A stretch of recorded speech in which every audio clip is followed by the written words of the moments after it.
school organized by Youth Parliament program in collaboration with Scube TV. Our first session will be on new approved national education policy with two experts, Dr. Jayaprakash Narayan, Foundation for Democratic Reforms, and Gurcharan Das, author, and Dr. Amit Chandra, Center for Civil Society. There are many individuals who work hard to make world is a better place. Teachers, students, policymakers, businessmen, politicians, professors, public intellectuals. Facing on solutions, then thinking about problems. Youth Parliament is such a place solutions to fix problems that society is facing today. We started Youth Parliament program in 2016, a number of Youth Parliament sessions on education system. Its failure through involving and engaging youth and their voice. We look forward to hear from today's speakers on how they see national education policy and its future impact. Our first expert is Dr. Amit Chandra, advisor of Swatantrata Center, who will also moderate today's session. Dr. Amit Chandra is a passionate promoter of market-based policy solutions with hands-on experience. His work is majorly focused on school education, urban livelihoods, and governance. Amit Chandra has worked with Center for Civil Society as a associate director, and he has played a crucial role in developing, strengthening, and scaling up National Independent School Alliance and Jivika campaigning as a national coordinator advocating issues of unauthorized sectors. He did consultant at various international non-profits that work on education in India, Pakistan, and Afghanistan, and one of the prominent voice on education reforms in India. I would like to welcome Dr. Amit Chandra to take up session. Thank you. Thank you very much, Ravi. I hope I'm audible to all. And without any further delay, let us start the conversation on new education policy. And let me tell you, I'm very, very excited for this conversation today. Why so? For this reason that we have two eminent speakers to have a conversation on this newly fresh coming education policy. And these two people may not know, but how directly or indirectly have influenced even my life and thinking and have always given me a reason to be optimistic. Let me introduce my first speaker for the day, Dr. Jayaprakash Narayan himself. Every time I have listened to him, and because of my long engagement, a decade-long engagement with Center for Civil Society, I got to listen to him, meet to him, talk to him, interview him. And every time, even I might be frustrated with the things happening in like the field of governance and politics and policy makings and delays. As a practitioner, at times we do feel frustrated, but anytime you listen to Dr. JP, there will be reason of hope. There will be reason of optimism. Dr. JP, because he himself comes from as a practitioner, he was a civil servant who left his job as an IS officer and later on founded a political party to serve people, to continue championing, promoting his ideas of governance reform, serving the people, keeping people at the center, and set up this political party called LokSatta. Now he gives more time to Foundation for Democratic Reform. And therefore, I welcome Dr. JP. You have been truly inspiring to me and to many more people. Our next speaker is Gurcharan Das ji, who himself also has in some sense played the intellectual mentor role for me too. And in fact, the first sense of before knowing Gurcharan Das, I got to read India Unbound. And through that, my question was, okay, who is Mr. Gurcharan Das? And he also happened to be in the board of the Center for Civil Society. And through that, I got to know him. So Mr. Gurcharan Das, who himself comes from a corporate life and background, but he kind of left corporate life and came and became full-time writer, author, columnist, has written several books, but most importantly, covering different aspects of life.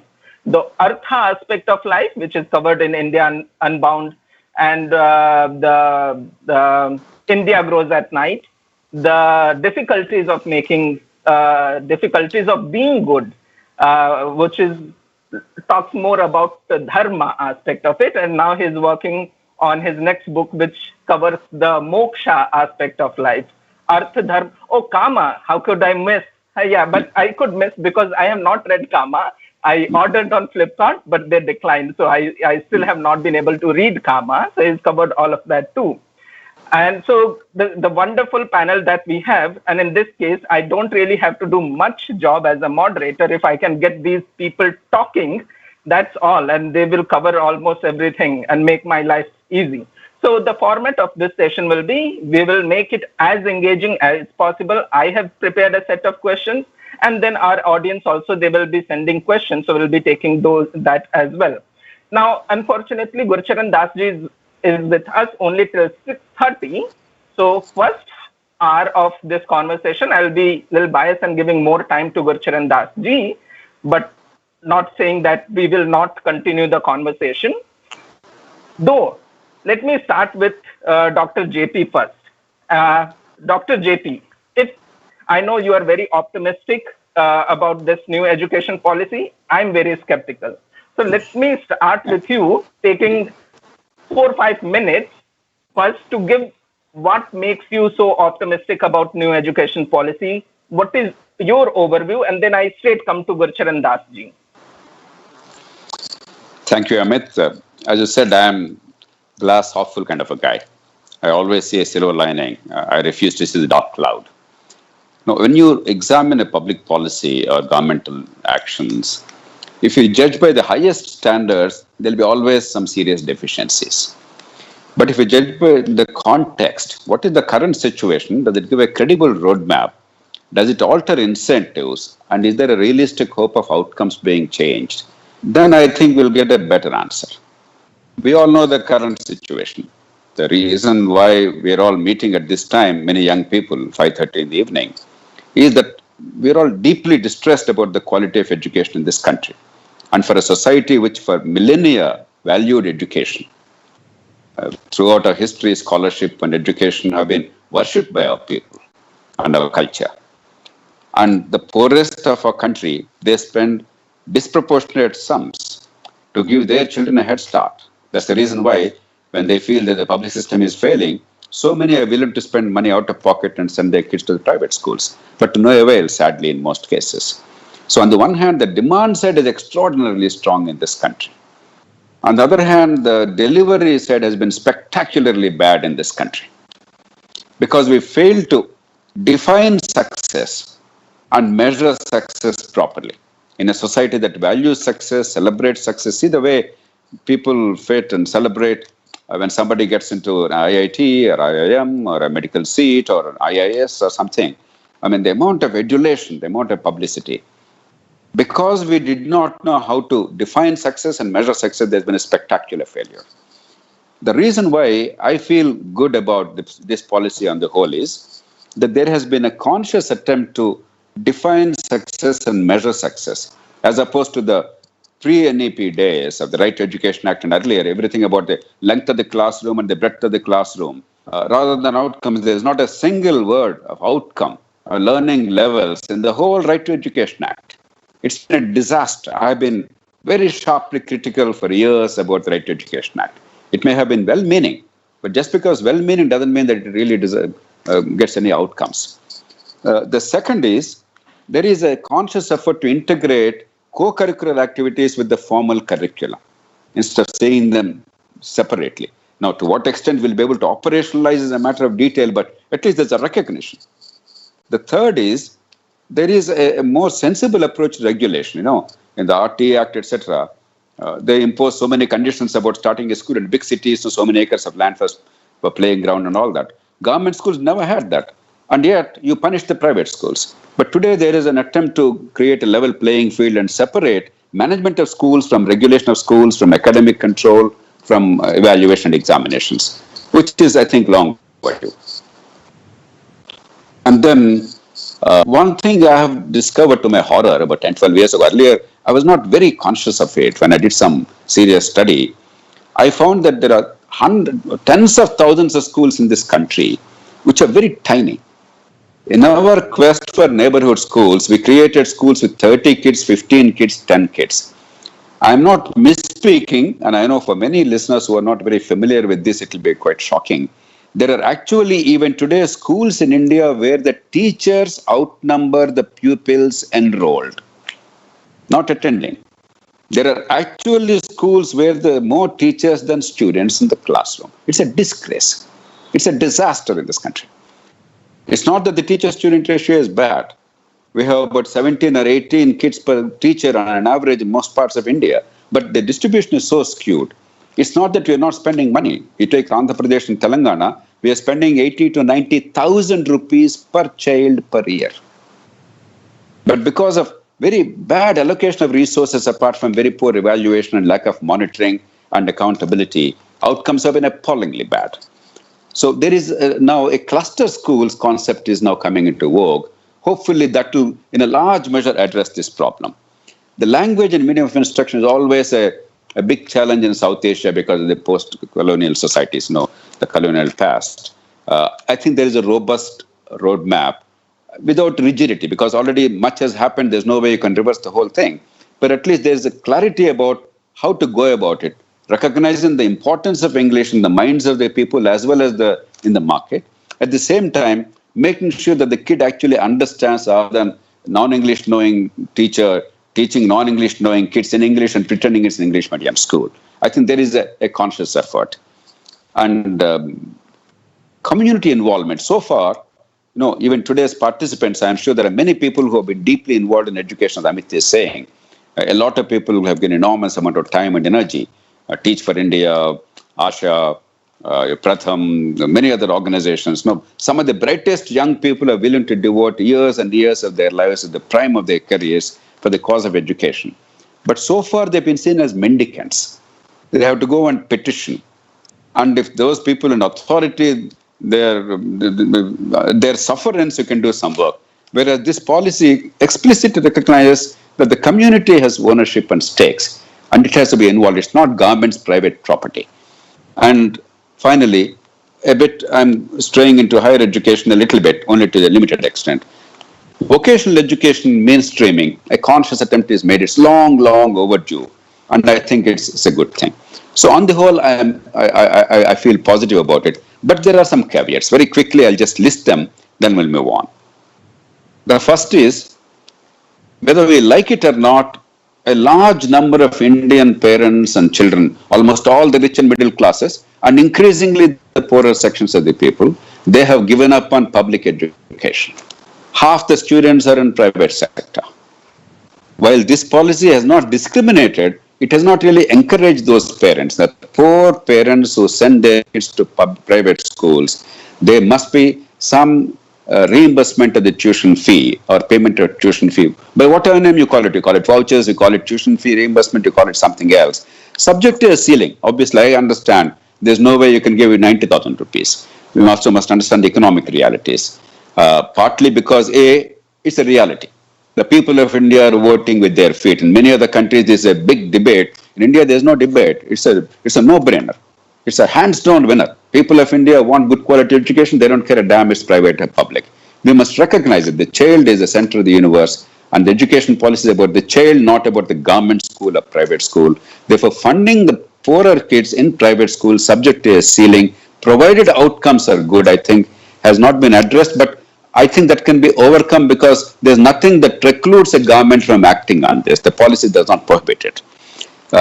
It's also important demographically because not all of India is in the same demographic phase. There are many states where the number of children in schools actually is declining because birth rates are plummeting in parts of India. And if you have a rigid governmental system taking care of these children, you'll have more and more teachers, more and more money spent for fewer and fewer children, whereas the private system will be much more nimble, much more efficient in handling that. And economy, obviously, you spend much less money in private system. The second broad issue is the local school boards, in my judgment, are critical for school management. I'm not talking of the curriculum. I'm not talking of the evaluation. I'm talking of management of schools and accountability. I think we must design and create a mechanism, a flexible mechanism for some kind of school boards, local boards, which actually take care of most of the day-to-day management of the schools. The third issue that needs to be addressed is within the governmental system, the monitoring and mentoring and inspection and hand-holding. At least, when you have a large number of teachers and very good teacher-student ratio, 3-4% teachers can be trained and deployed only for monitoring and mentoring, etc. The fourth and final thing is, I think in the post-COVID world and even otherwise, it's a changing world. Technology is now an enabler. There are so many fantastic platforms in school education, both open source software and some for-profit platforms.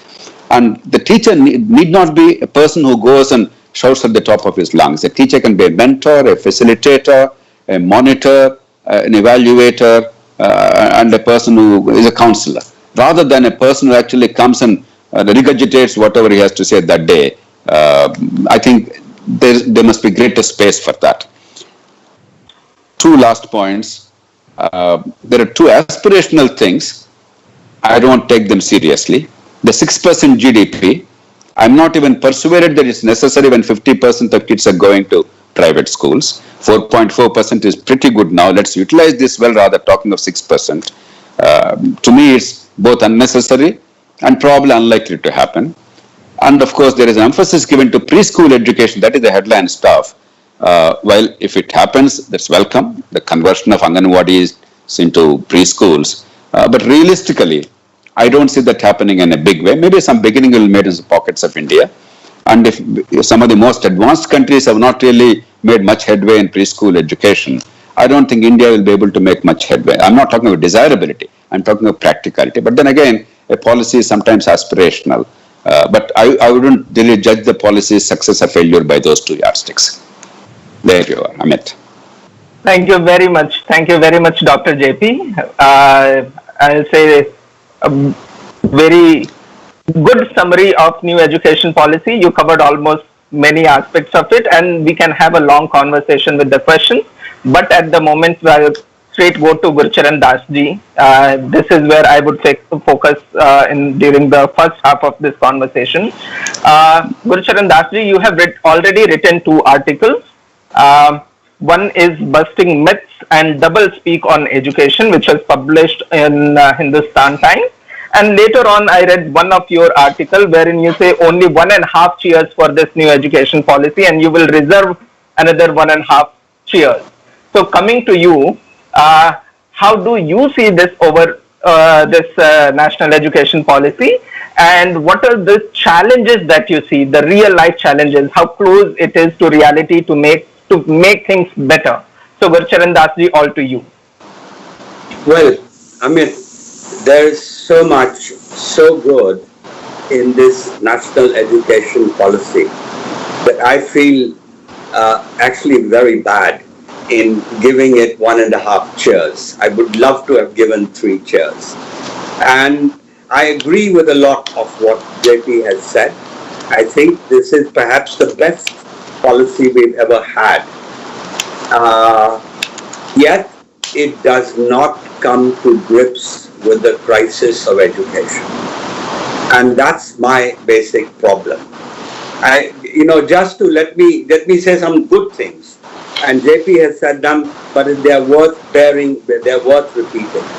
So the good thing is that there's a focus now on outcomes rather than inputs, on results rather than what we do. Second, instead of rote learning, there's an emphasis on critical thinking, conceptual, creative skills. And I personally think the best feature in this policy is its passion to create a mission to achieve foundational learning, which is basic language and math skills by the class 3 for all the children by 2025. Now, frankly, if they achieve only that, I'll give it 3 cheers. But now, again, let's talk about a few other good things. Tracking a student in class 3, class 5, class 8 through a reliable assessment. And I think this will improve performance. It will, the idea of vocational skills is a very important. And finally, the idea of they're separating governance. That is, the government has 2 roles. One, its role is to regulate education. And second is to run schools. Now, many of us feel that the portion which runs schools has failed.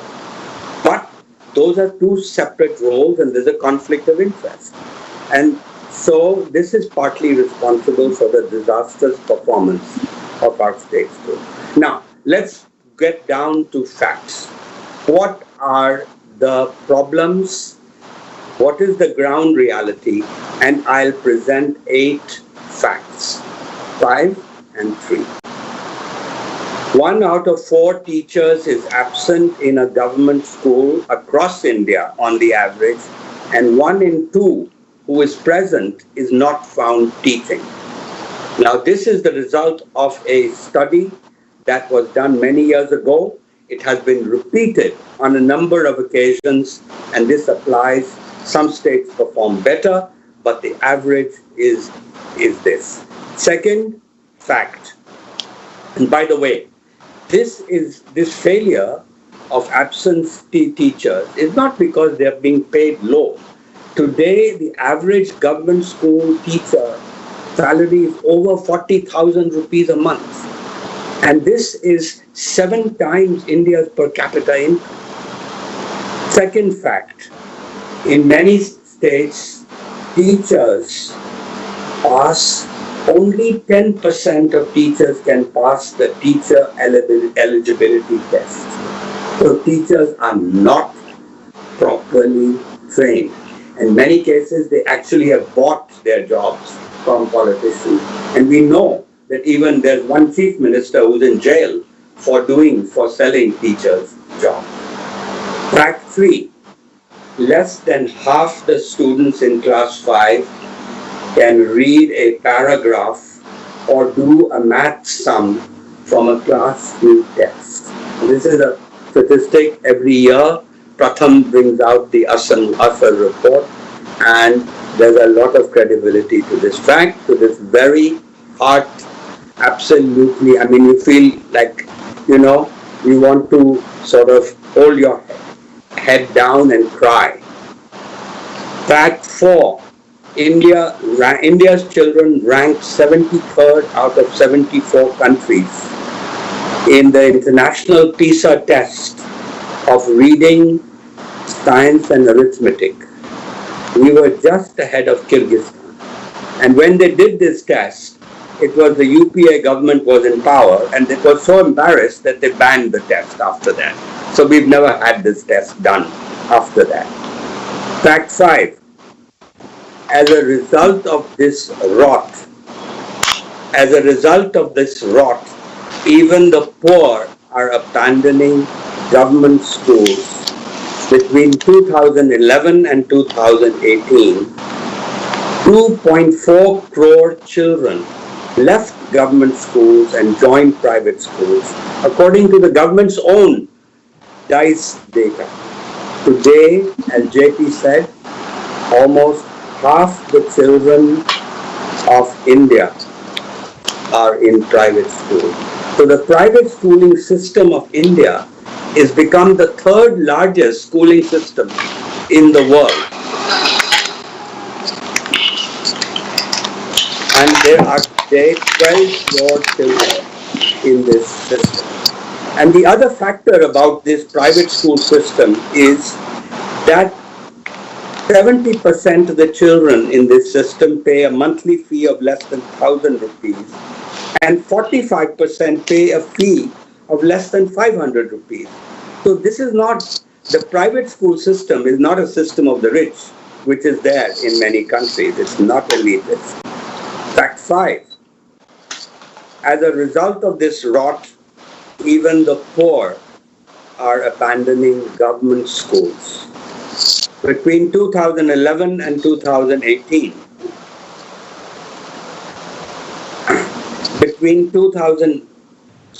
I'm just getting my fact here correct. So let's to the fact 6. The reality is that the private schools are very few, and it's heartbreaking to see long lines of parents waiting for their child to get into a decent school. And the reason is that it's very difficult for an honest person charter schools. Why? Because 35 to 125 permissions are required depending on the state, and it can take up to 5 years to get all the permissions and pay all the bribes, pay all the lakhs of rupees in bribes to start a school. Hence, idealistic young people, educators, teachers, none of them is willing to start a school. Fact 7. At the rate at which schools are emptying in India, Amartya Sen says that public schools in India will be history. And even now, many government schools, as JP told you, have become ghost schools in which there are more teachers than there are students. Final fact, number 8. Overall, it costs one third to educate a child in the private schooling system versus the government schooling system. And this is the result of low fees and efficiency of the private system, and the outcomes are as good, if not better. So the society as a whole gains that you get good outcomes at or same outcomes at the same at a lower cost. Now, why I gave 1.5 cheers is because the framers of the new education policy did not face these 8 inconvenient truths. Why should a parent spend his or her hard-earned money to send her child to a private school when she can be educated free in a government school, get free midday meal, get free uniform, and get free school books? The parents are not stupid. I mean, they are also our parents. And why are they exiting these government schools is because of the governance failure, and not a pedagogic failure. And the problem is that NEP, the National Education Policy, has addressed only the pedagogic failure, not the governance failure. If the teacher is absent or is not teaching, what would you do? As a parent, I would do that. I would just remove my child from the government school. And so state teachers get away. Why do they get away? They get away because teachers are politically powerful. Many teachers are actually politicians. And Mayawati was a politician. We can name so many. Mulayam Singh Yadav was a politician and was a teacher at one time. Mayawati was a teacher. And also teachers monitor the polls. And our politicians are afraid to touch them. So, what is the answer? The answer, I think, is that we have to believe that the job of government is to fund education, not run schools. And this idea of government's responsibility of being the funder of education was first mooted in 2000 when Prime Minister Vajpayee was the Prime Minister, and he realized that the government schools were failing. And despite so the idea is very simple. The idea is when a child reaches the age of 5, she qualifies for a monthly scholarship for the school of her choice. She can go to a government school, she can go to a private school, wherever she can get in. And teachers are paid, so she gets the scholarship, which means she has money. Teachers are paid from the salaries. They're paid their salaries from the income that a school generates, and it will generate from these scholarships. So if a school is bad, students won't go to that school, the teacher won't earn money, the school won't earn money, the school will close down. Where the school is good, people will rush to that school. The teachers will be happy. The school will make money, and teachers will teach with inspiration. There'll be accountability because they know that their results of their teaching are responsible for the children coming to school. So with competition, good schools will flourish, bad schools will close. The poorest child will have dignity because she'll have the power to exit a bad school. This is the power today a rich kid has, not a poor kid. But if you have this system, it will be much freer, much more honest, much more egalitarian. Everybody will have an equal chance in this situation. And frankly, if you think the government doesn't have money, it has. If the money goes to funding children rather than funding schools, the government will have plenty of money to run. So it won't have to run the schools, but plus it will have money also. It can lease the schools to its to entrepreneurs, to educators, to people who want to run schools. So let's understand, education is a public good, like public goods like roads, public buses, but the government doesn't have to. We have learned the government doesn't have to actually build the road. It doesn't actually have to run the bus. It just has to regulate it. Similarly, the government should fund schools and not run them. So instead of the cheap talk in the NEP, in the National Education Policy, there is a lot of the usual stuff saying, oh, private schools that make a profit are bad and only it should be a philanthropic thing. They should realize that philanthropy also comes out of profits that somebody makes. So profit is not a dirty word.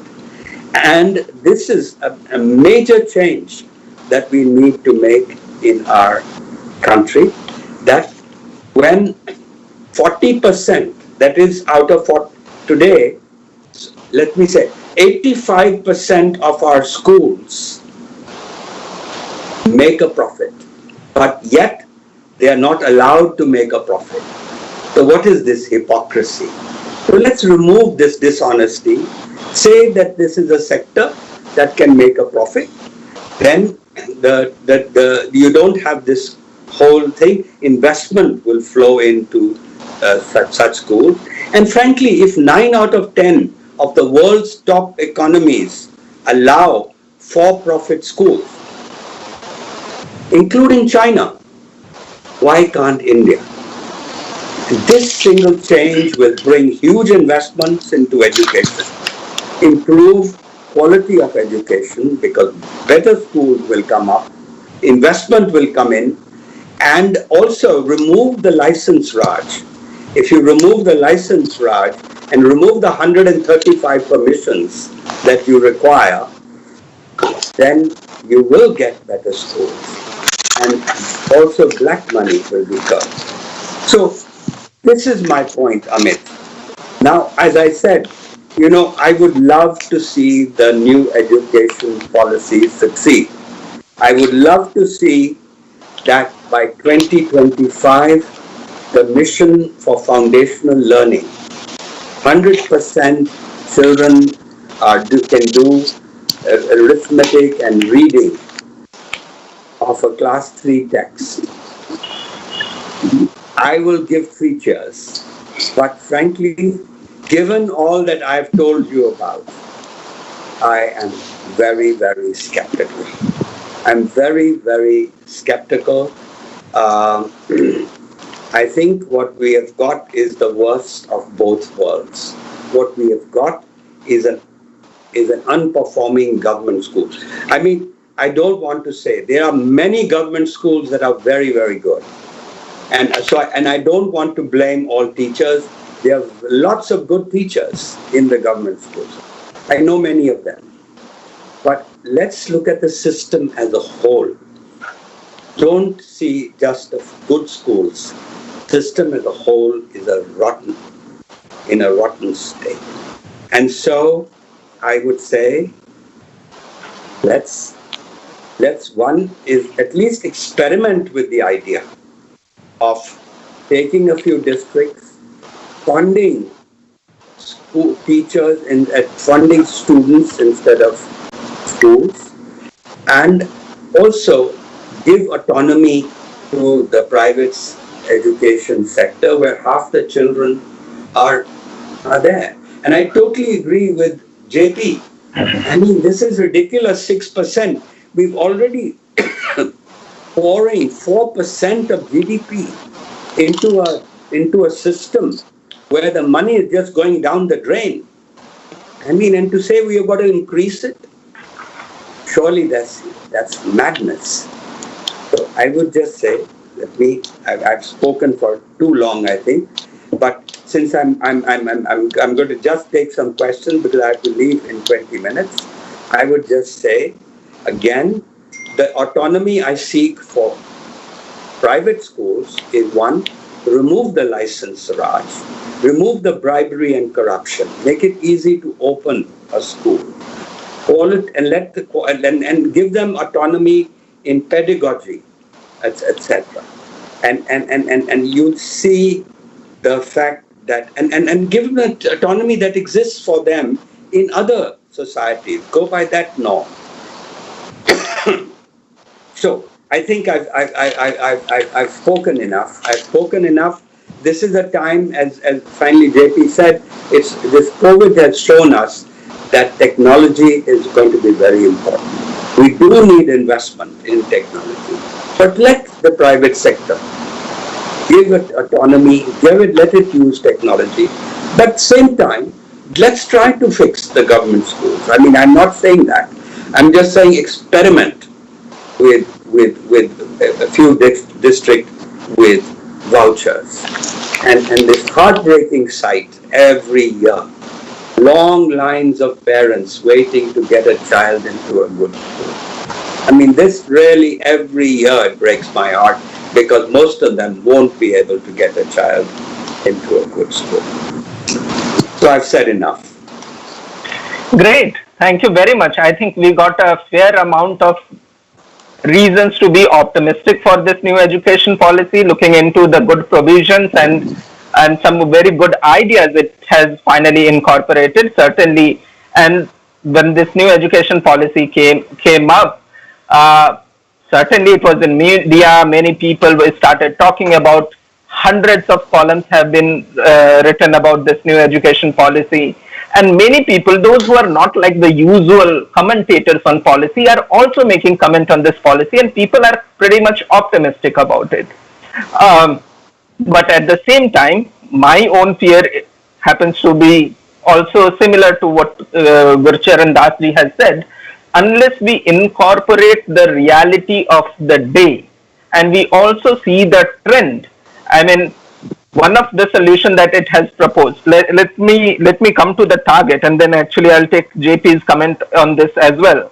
If the target is 100% gross enrollment by 2030 for this 5 plus 3 plus 3 plus 4 kind of education system we'll have, so until secondary education, 100% enrollment by 2030, which is like 10 years, and we don't even adhere to the facts and trends. Actually, the solution NEP has proposed for these small schools, and it says, it identifies, I'll say it's a wrong diagnosis itself, and therefore it won't give a solution. Why so? Because it says, because of Sarva Shiksha Abhiyan, which later now has been converted into Samagra Shiksha Abhiyan, a school was opened every 1 kilometer radius. It was made sure, and therefore now there are enough number of schools, but not the students. Though does not take the reality of the day that there were students, but actually they abandoned the schools, and therefore now we are in a situation there are more than 1 lakh schools, private, the government schools have below 20 enrollment. And in fact, I will have to check my fact once again here, but roughly around 7 lakh government schools are there, which has enrollment below 100. So below 100 student enrollment and 7 lakh schools. And then also if we take the number of average enrollment, it comes to roughly 45 students in a school, which makes it unsustainable or financially, it's not an efficient model. And therefore, the suggestion here is to cluster the school complex kind of idea. Where I would take JP's opinion, but let me take Gurcharan Das ji's few more perspective on this. Gurcharan Das ji, so my straight question is, when this education policy actually ignores the reality of the day, the trend that parents are preferring private schools, how do we see that that India can achieve 100% universal, 100% enrollment into secondary education? And also, when we know that this is not the pedagogy problem, as you said, it's by and large a governance issue.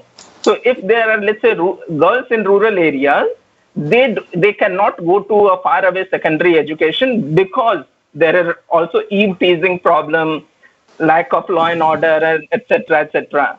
And therefore, how practical it seems to have 100% enrollment into secondary education while you ignore the reality of the day. At the same time, I would also love you to talk a little bit on what stops government in 21st century creating a policy document still going with the hypocrisy of education being not for profit. What stops that? Yeah, well, so I mean, the basic problem, as I pointed out, is that these people, fine people, who have drafted this policy, which is getting a lot of applause, and rightfully, they have just ignored the reality on the ground, and the problem is governance. Now, I mean, there is a possible.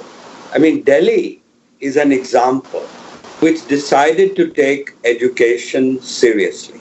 The politicians of the UP party, for the first time, any government really made a priority to improve the government school, and they have achieved quite a lot.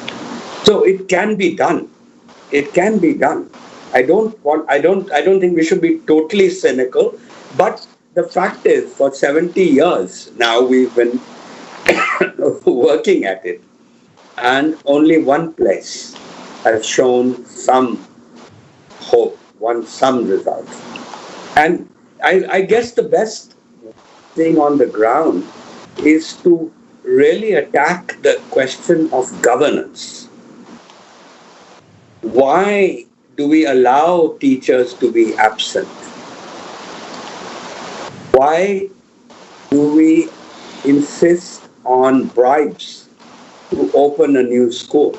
You know, the most expensive permission required to open a new school is called an essentiality certificate.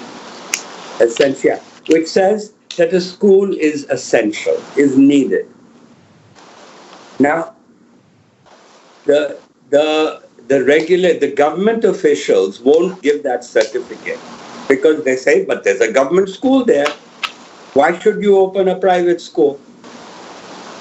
And they don't, and without realizing that the school.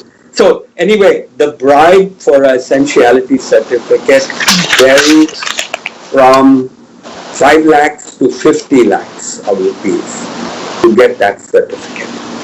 And all these are issues which I don't think a new education type of policy has to confront. What you require is political willpower. You require parents. I mean, parents should insist. They should vote for a candidate who will say that I will improve your schools like they did in Delhi. Those kinds of actions will make the politicians wake up. There has to. So anyway, we've spoken enough about it. As to your second point, Amit, which was related Remind me, Amit, what was your second question?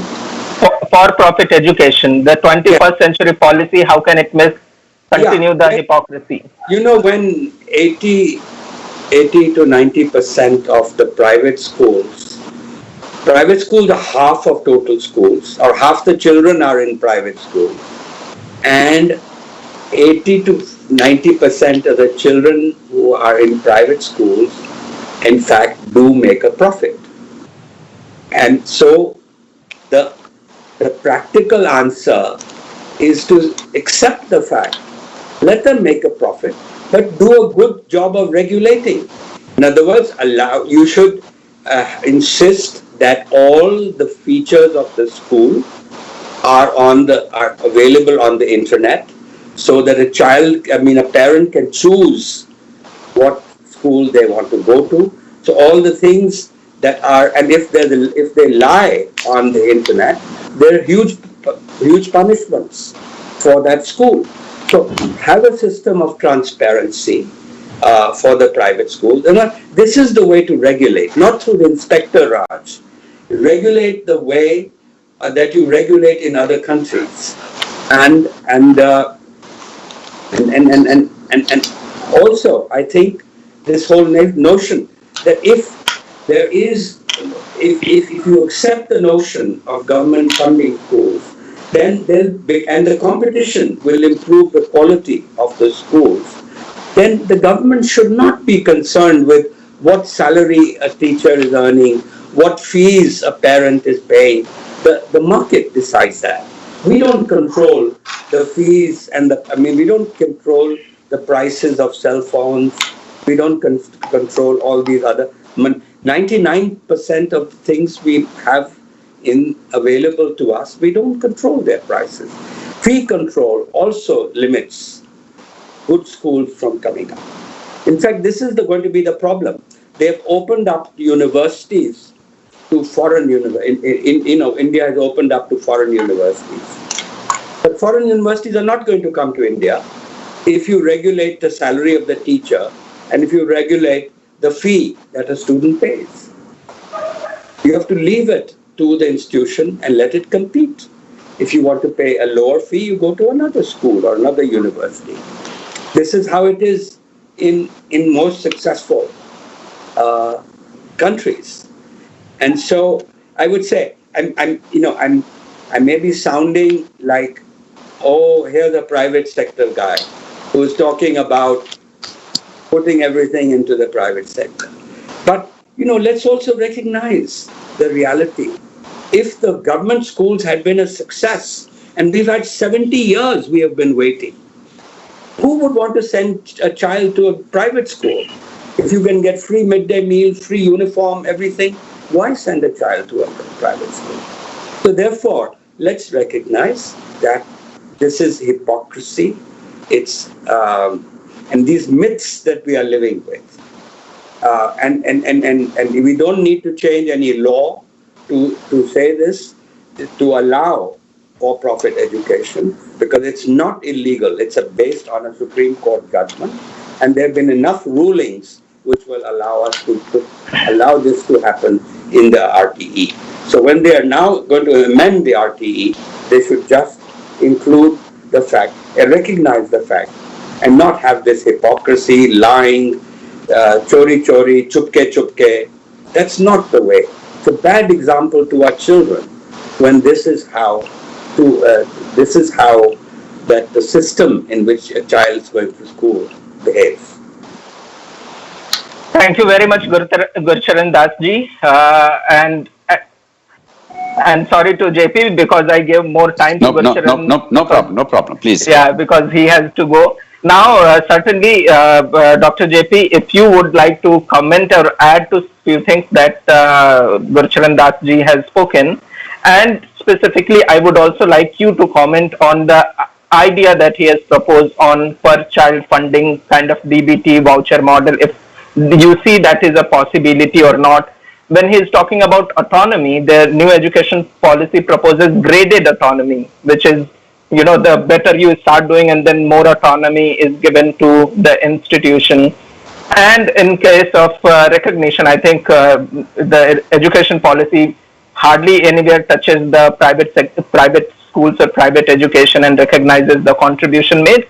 In fact, it has also, I will say, added to a new word to the hypocrisy. The PPP has been rephrased as a public philanthropic partnership, not the public-private partnership. So we are saying philanthropic partnership. But these are all also could be a well-meaning and good things if implemented. Dr. JP, to you, how do you see the comments made by Gurcharan Dasji, and if you had to add something? Amit, we all think alike. We all recognize that the state has a critical role in a few clearly defined activities, and the Indian state generally failed to perform well in those areas. And wherever the market can perform, wherever there can be competition and choice, it is best that you allow them to function in order to serve the needs of society in the most efficient manner. That is a broad principle on which all of us are agreed. Therefore, I am completely with you as a general principle. But I think we're also missing the bigger picture and overemphasizing one small element of the whole thing. I respectfully disagree with Gurcharan that it's entirely a governance problem. See, if the private schools are performing very well and public schools are performing very badly, then much of the critique today is perfectly valid. The truth is schools are performing badly. Private or public, irrelevant. With a few exceptions apart in public sector and private sector, in general, our education is a disaster. It's a much deeper problem than private versus public. Now, only 1% of Indian school kids are comparable to the global standards. About 15% are below par, but they can make up if adequate opportunity is given later on. About 80% children have no future at all. Their potential is simply nowhere near fulfillment, period. It's not that public schools are doing very badly and private schools are doing well. We are, I think, misdiagnosing the problem here, with due respects. Now, in that climate, what is required is that we have to recognize A, there is a public sector, B, there is a private sector. We cannot wish away either. Just because government writes a policy, you cannot force the parents now to send their children to government schools. It's absurd.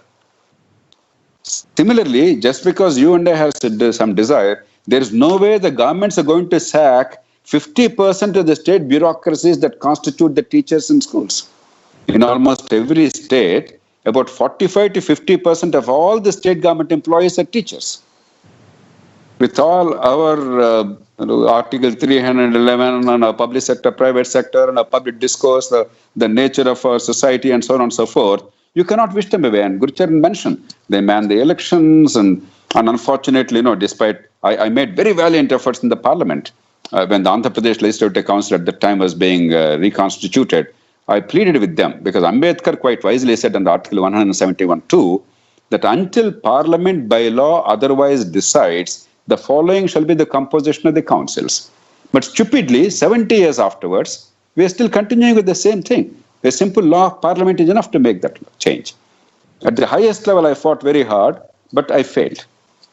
So we have actually enhanced the clout of the organized sector workers in the country at the cost of the people of the country, and in this case, the education of the country. Now, these are not realities that can be overcome overnight. The second broad point I'd like to make is, if you take the totality of educational crisis, I would say 50 to 60% is about measurement of outcomes. Because we did that spectacularly badly, everything else failed.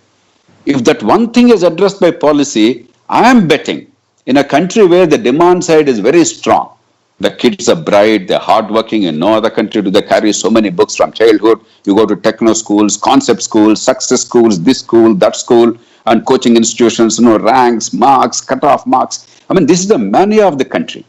Parts of it are good, while there is a lot of stress on the kid. Basically, it talks about the children's future being the central issue of the family, and the family is deeply caring for the child and education. I think we have an extremely strong factor in our society. If only the measurement is good, definition of success and measurement are good, therefore evaluation is good, I am betting many of these problems can be taken care of. I am happy that this central issue has been, at least on paper, acknowledged and addressed. So let's not put everything, give the same weightage to everything. And finally, if evaluation is taken care of, and I mentioned accountability, two ways. One is local boards, school boards that actually address the issue of accountability, teacher attendance, participation, management of schools, so on and so forth. And an inspection and monitoring mechanism. I'm a product of some government schools in Telugu medium in a village. 55, I left village in 51 years ago. I get fantastic education. The teachers were paid 70 rupees a month at that time.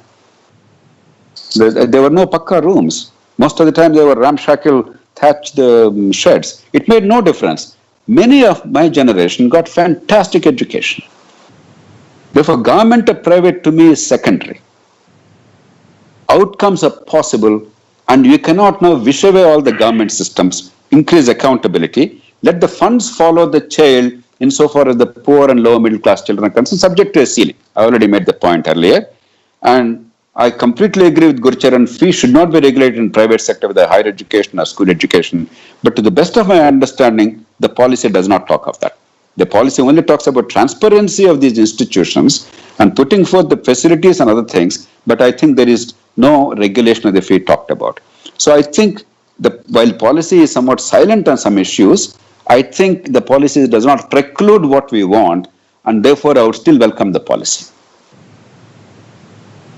Wonderful. I think Gurcharan Dasji wanted to say something. Yeah. Before I leave, I think, again, I cannot disagree at all with what JP said. But JP, my point only is this, that if you give autonomy to the private sector, and if you take away the shackles of the license Raj, what will happen is that better quality of the education people will come into private education. You know, I totally agree with you. The level of education in the private sector is also bad. I don't, so you're right, it's not a public versus private issue from that point of view. The reason I say is to allow freedom, is to allow autonomy, is the fact that while you keep trying to improve government schools, and we should keep trying to improve government schools, that's a very important thing. And this policy will help. And what I was just worried about is that it doesn't, my problem was it doesn't address the systemic flaws. You give solutions when the system is bad, then those ideas will have a hard time to succeed. But at the same time, my thought was, with this, having this experiment of funding, at least try in a few districts, funding students. The other is, at least we have in the RTE law that 25% of the seats in private schools are reserved for the poor children. Give that money not to the school, but give that money to the child. If you give that money to the child, you empower the child. And then the child can go into a good school with money. The DBT transfer of that 25%, that the 25% of the children in the private schools will be empowered. So the same idea, that's a form of a voucher, is also a scholarship that you're giving the child. So I would say, give the money, do the reform of the government school, give the money to the child through the RTE law, to the 25% reservations, and also I say drop the hypocrisy that we live with. I mean, it's not good for the nation's dharma. It's not good to lie every day. A principal has to lie every day, and then they're accused of profiteering and all that. Anyway, you're right, education outcomes are bad in the private schools as well. But if you remove these constraints and more investment will come in, you give money to the parents will then compete for the best schools. Better improvement will take place overall in the system. Just so, improve your government schools, give autonomy to private schools. That's the mantra that I am suggesting. On both issues, Amit, I totally agree with Gurcharan. There is no need for license Raj and this hypocrisy. I totally agree. And fee regulation. Amrita Patel, who was running a medical school in the name of her father in Anand, she told me with a lot of pain that when there is a complete transparency of accounts and she asked the government to allow a reasonable fee structure to meet the running costs and the market is willing to bear, the officials in Gujarat government said, everybody is collecting it in cash, you also collect it where asking for fee enhancement. So I completely agree. This kind of hypocrisy and this pretense is extremely dangerous. Not only is it a profit versus non-profit issue, but the moment there is a fee regulation, you are driving everything underground and you are discouraging the best people to participate in the field. And I am totally in agreement, I have been saying it for long, that the fund must follow the child. Even the aided school system must be given up. It's not the teacher's salary that should be funded. It should be the child's fee. And the poorer sections of the people who are already getting certain benefits like, PDS, etc., etc. If you identify those kids who are already in private schools, and so let's say a ballpark number, 15,000 rupees per annum, or 12,000 rupees to start with per annum is the, let's say, ceiling for the time being. I think that's a modest beginning. And that will address a lot of these problems. I completely agree with you on both those things. My only appeal is, when significant parts of it are good, on grounds of this very fundamental principle, and taking a very fundamentalist approach, if we revile the government, my fear is that nothing will happen. I am with you, but the impossible best should not be enemy of the possible good. That's my humble appeal to you, because people like you have enormous influence in public discourse. And I don't want the bureaucrats and politicians to become completely discouraged, because there are elements of this which are actually quite exciting. When you read the policy document, you see that there are minds working seriously and honestly. I am quite encouraged by that. Maybe because the bar is very low, maybe because we've seen such nastiness and such stupidity, maybe because Right to Education Act is such a disastrous failure. I am actually quite encouraged despite certain deficiencies. So my appeal is, be a little more encouraging so that they actually achieve what they want to. And only one word, some of the goals are excessive. In my judgment, 2030, 100% enrollment secondary education is perhaps unrealistic and it may not happen. It may not even be necessary. China has a much more robust policy. Up to 8th grade, every kid guaranteed admission and quality education. After 8th grade, definitely there will be some tapering off. So, we are at 20 level in education. Suddenly, let's not look at 100 level. Go from 20 to 40, 50 in about 5-10 years' time. Then you can go to 70, 80. These suddenly dramatic things and then inflating everything and then fudging records and pretending we're doing well, then withdrawing from global competition, that does not take us anywhere. Right. Wonderful. Well, that's very good. And the wise words, let the enemy of the best not become the good. And so we should go for the good. And even if we can get halfway, 3/4 of the way, that's a lot. And let's hope that this and so we'll be both cheering for giving 3 cheers if it does come through. Great. Now, Great. I must confess I have to leave, but I shall leave you, the audience, in very good hands with you to field the questions. And at the end of the day, we're not that far apart. Absolutely. Absolutely. Thank you, Gurcharan. Stay safe and we'll be in touch again. Right. Okay, Amit, thank you. Bye. Thank you very much, sir. I'll see you later. And for our audience, we will continue the discussion with Dr. JP. I see people have also started posting comments and questions, and therefore we'll take some of the questions. So my only request to our audience is keep question flowing in. I will also see the commonalities of question and club it together. So, and we'll take a couple of questions. Now, coming to Dr. JP, and I would certainly like to have more words of wisdom from you. As I said, I'm skeptical, and this is the role, devil's advocate role I wish to play today, so that I could get most from you, and I too get good reasons to be furthermore optimistic about this policy.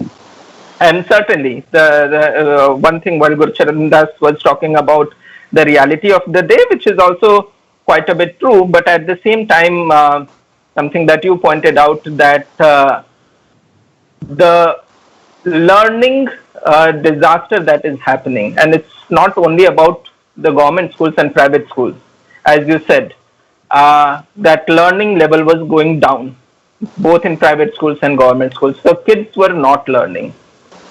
Though there is one thing that some people as a phrase have started using, and I do not really like that phrase, but this is where I would connect and try to find out a reason for to be hopeful, is our experience with the no detention policy.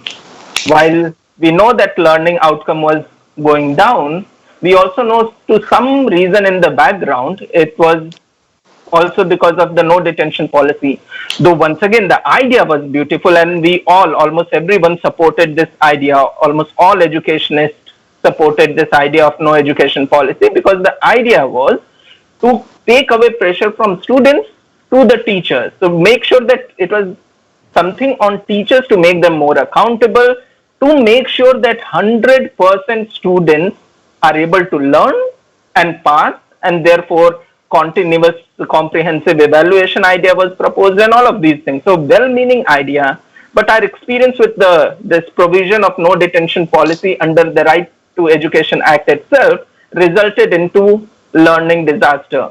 And this phrase that people have started using is the learning crisis in India. The students are not learning.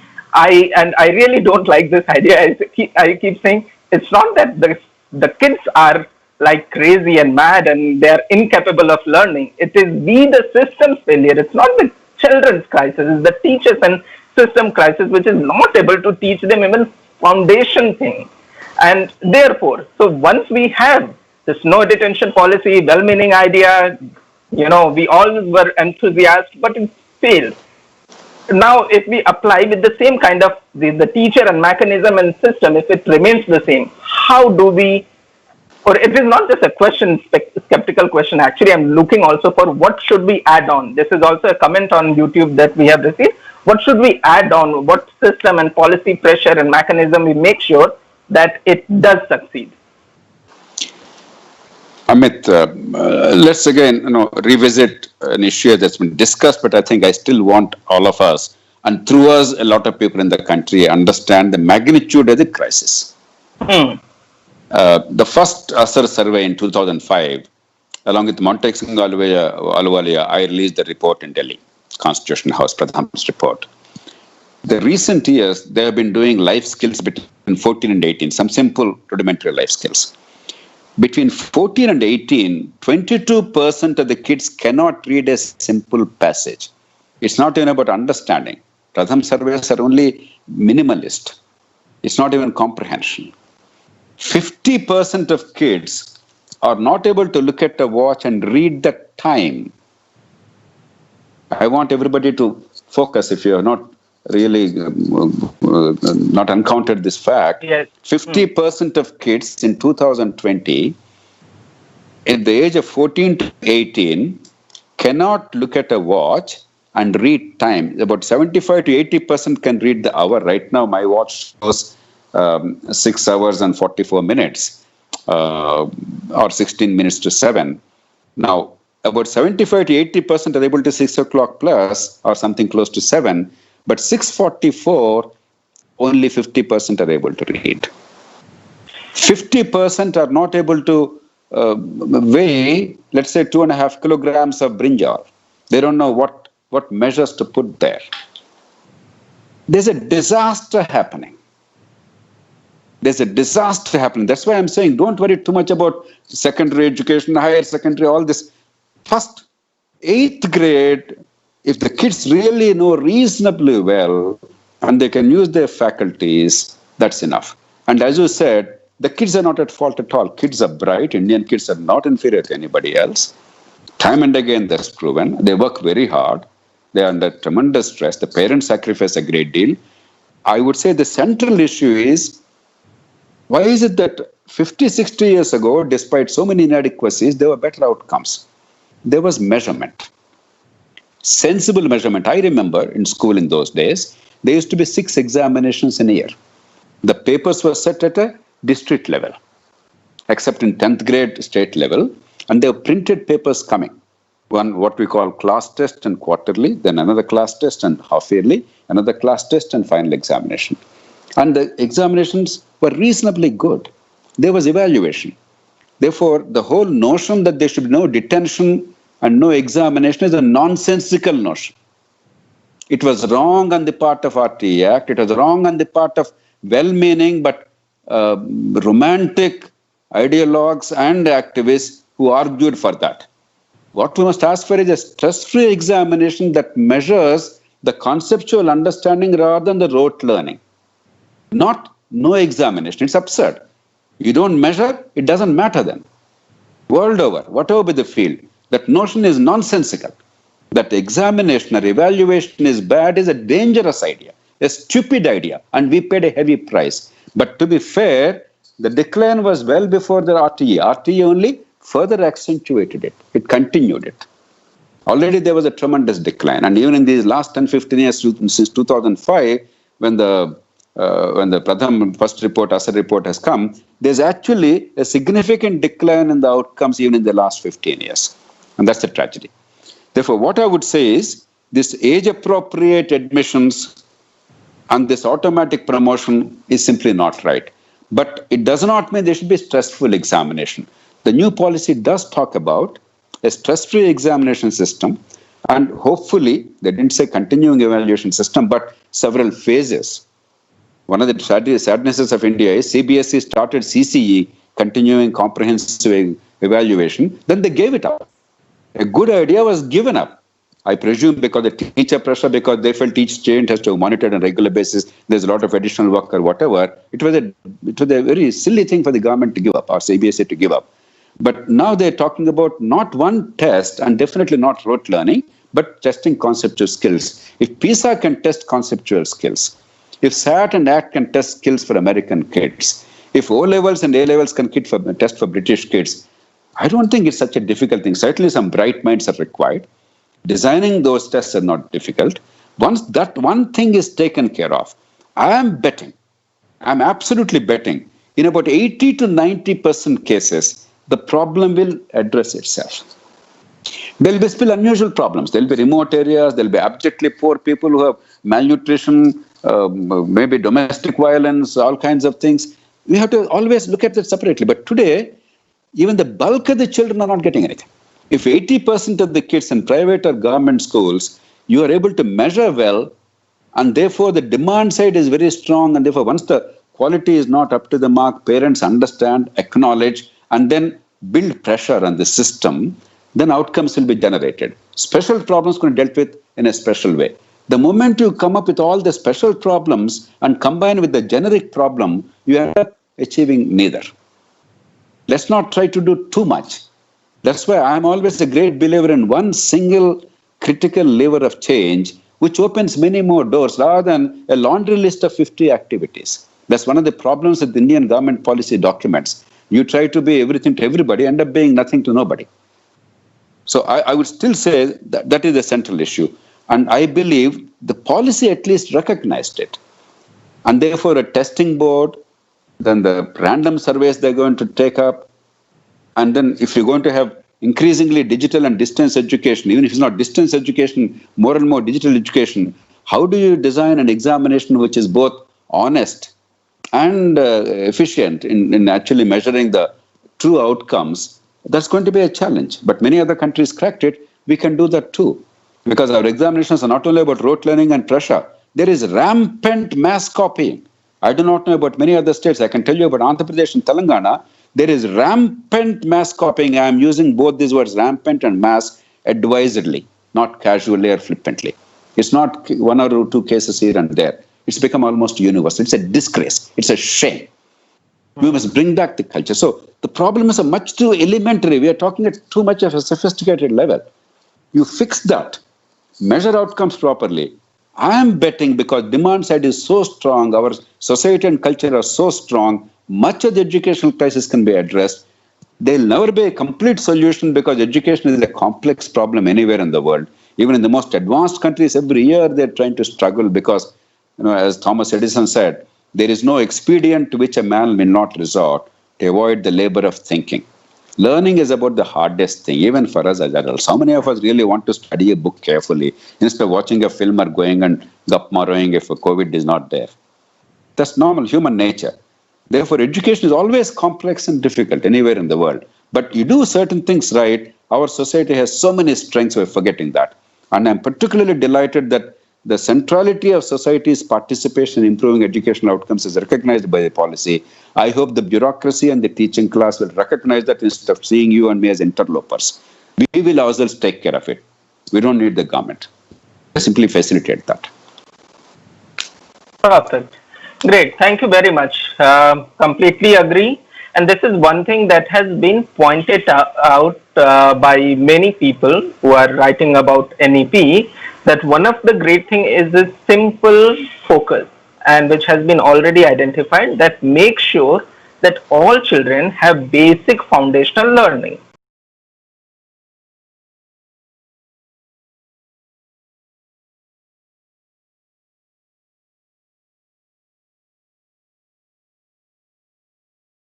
Then the gap in their learning as they are being promoted from one class to another class, but since they have their foundation is not strong, they are unable to cope up with the increasing curriculum and the teaching. And once they start lagging behind at the initial stage, they are always lagging behind.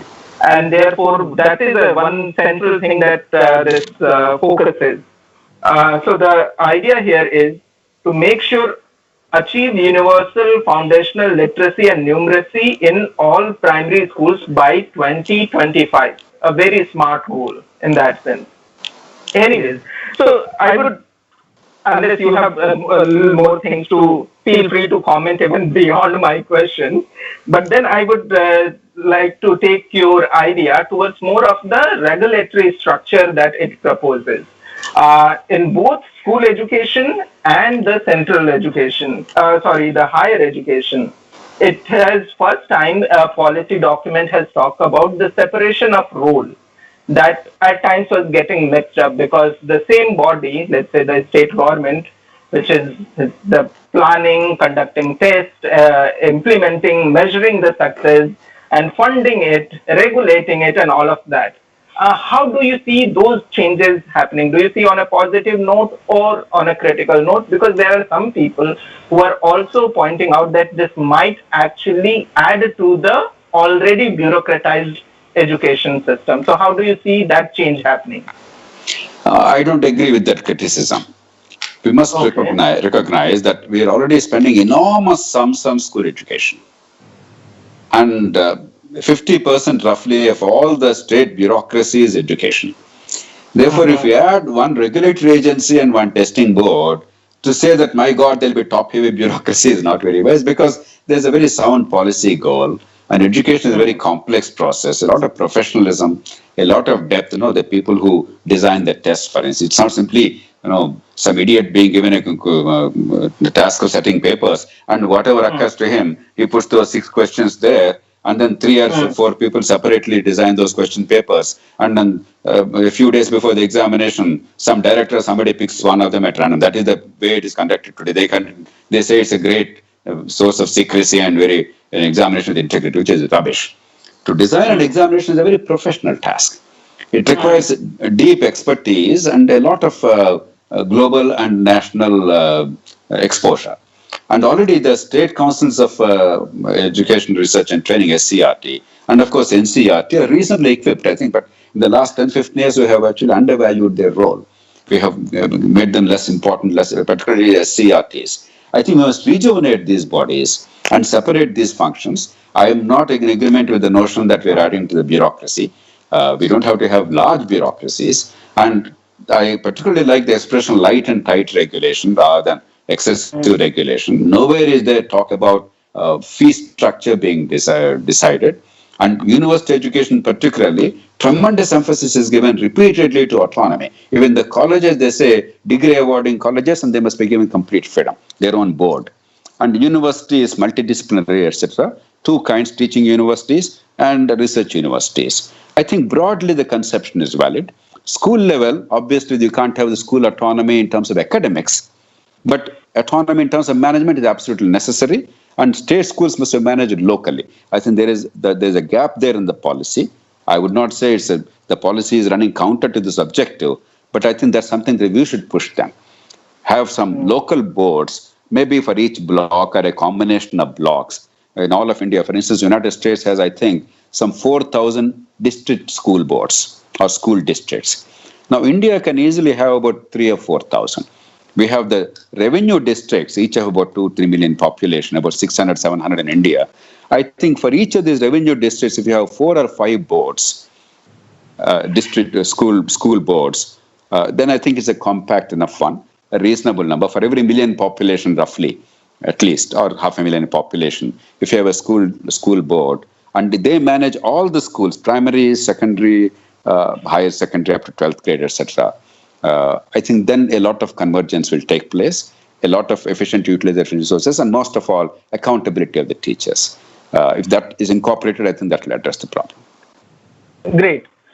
Accountability of the teacher. And this is the last question. I do have many questions, but I see many questions are coming up on this chat box too. So 6:55 till 7 o'clock, it's my question. 7 o'clock onwards, I will take only audience questions. This thing about teacher and teacher training and centrality of teacher training, how do you see that? Because for this too, I think the diagnosis is that our teacher education system, for which we have B.Ed and TET, and Gurcharan Das also said that this idea of TET, the teachers are also not well qualified and trained to do the job, as there is a very small percentage of teachers clearing and succeeding that test. Now, here is the provision in the new national education policy of revamping the teacher education and specifically B.Ed. And for that, it proposes by 2030, all B.Ed courses should actually be 4 years B.Ed courses from current 2 years B.Ed courses. I think the thinking here is that if we have longer B.Ed courses where the candidates or students right after their 12th standard, after secondary education, can enroll into this for 4 years, have more classroom practical knowledge, teaching, training, classroom experience, make it more serious job, and then employ them as a teacher. Do you think this is the right diagnosis and the right solution proposed? Will that make teacher and teaching and all of that accountable, a good process that delivers? Because this has been, once again, skeptical me, I'm sorry. I see that a system should have kept student as a center, and certainly teachers are important. I'm no way undermining the role of teachers, but keep student as a center and then think of teacher role and training and compensation and everything, rather than keeping teachers at the center. And when I read this, pretty much seems like teacher and teaching has been kept in the center of the policy making. So how do you see that, sir? Amit, if you look at the policy, the school education part and the higher education part, there has been a conscious effort in integrating the teacher training in both. Whatever they mentioned in school education, they try to address that in university education or higher education, the policy framework. To that extent, there's some thinking. Now, I'm not an expert in pedagogy, etc. Therefore, I cannot say what is the best model. 3-year course, a 4-year course, or this or that. No, all kinds of things. Now, I'm sure I can come up with a model, you can come up with a model. But a group of experts came up with a model, and I would go along with that. I would not really bother too much about the detail, because somebody else can come up with a different detail. Doesn't matter what it is, as long as it's well-meaning, sensible, anything will work. But we must recognize a few facts. One, you have a body of teachers, probably in government schools today. I don't have the ready numbers, but I presume probably about 7-8 million teachers now in government system in the country, about 6 to 7 million government system alone in the country. This is a ballpark number. I'm going by Andhra Pradesh, Telangana. Roughly, they have about 4.5 lakh teachers. I presume that means about maybe 8 million or maybe even 10 million teachers in all of India today. 10 million teachers, 10 million teachers, yeah. And whatever you design, it's only prospective for the future. There was some qualification given. There was recruited on certain criteria. There is no way you can now suddenly say you're all disqualified, you will be sacked as teachers. At best, you can upgrade their skills and creating capacity to train so many people, not merely perfunctorily, but seriously itself is a challenge. Therefore, it's a prospective thing. 2, the school failure is much deeper than teacher training alone. I have seen in some of the finest schools, when my kids went to some of the better schools, and these teachers are very good and inspired, the schools are good, some of them are really very high quality schools with great inspiration. And yet, because of the glaring conceptual deficiencies at the school level, for the teachers when they were going to school, they were actually not good enough teachers in some respects. On the rare occasions as a bad parent, when I checked what my daughter was doing, when I found some of the mathematical concepts that she was doing consistently committing the same mistake, I discovered it's a teacher's error. When I pointed that out, I got a note saying that thank you, sir, for pointing out. I'm sorry for that. It's not because teacher is bad. It's not because she's not motivated. It's simply because she's not well educated. The teachers have come from the same system. They have not come from the moon. If you created a third-rate school education system, then third-rate college education system, and then they become teachers eventually, to expect the teachers to be perfect is ridiculous. This is going to be set right over a generation or two. It will not be set right in an year or two. Therefore, you must look for solutions beyond teacher training.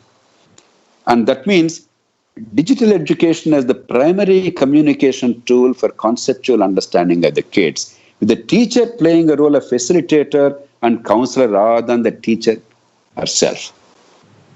Because khanacademy.org, many other platforms, they come up with extremely sound concept-based learning. And translating it to Indian language is very easy. And I myself am doing that in Telugu. My team is working on Telugu translation. I'm sure in some cases the state governments are actively pursuing it in their local languages. Where they don't, I'm sure some of us can do it because it's not a very high cost affair. It's only the passion and some hard work involved. If that is available, and if the hundreds of thousands of crores money is spent for education, a small proportion, let us say 3% over a period of 3 or 4 years, goes towards building digital infrastructure for the school and for the kids, a tablet and some basic infrastructure and broadband where required. That itself will be a great starting point. I think we must push for that. And then peer learning, because one of the challenges of school education at any level, anywhere in the world is, the kids are of different levels. Well, all kids are reasonably okay. There are some kids who are super smart. There are some kids who are slow learners. And for a teacher, even a good teacher, it's very hard to see that every kid is at the same level. Therefore, peer learning is important. And digital learning is important so that each kid can learn at her own pace. And teacher actually becomes a monitor and facilitator and counselor and figures out where the kid is. And you, in a very subtle manner, without insulting the teacher, you can also help the teacher overcome the conceptual weaknesses. You cannot go on to the teacher and say, you don't know what a perimeter is, you got it wrong. You can't go and tell a teacher, look, you don't know what an LCM is, least common denominator, highest common factor is, you got it wrong. There's a lot of cultural and other things, not very offensive. But if they actually also go through this, then very quietly they'll also correct it themselves. Because even teachers who are not able to teach very well, they're not bad fellows. They simply lack the capacity because of the bad education they got. And finally, if we start measuring outcomes, I cannot overemphasize this point. Sincerely, intelligently, without stress, looking at the concepts and application and critical thinking. And if we perfect that tool and make it a process of integrity and not mass copying, I am betting teachers will improve, they'll be forced to improve. There'll be comparison between public sector and private sector.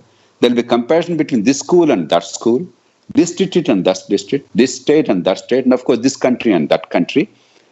And because we love learning, we want our kids to prosper. This is one thing that unites India.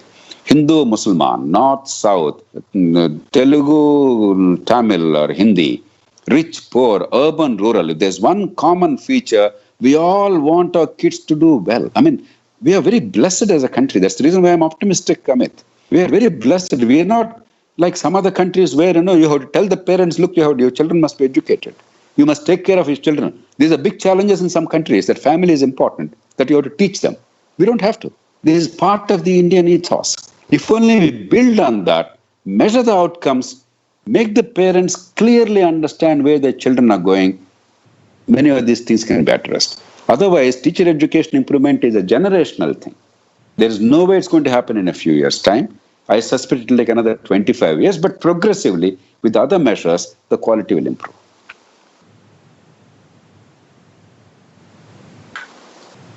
I think it's muted.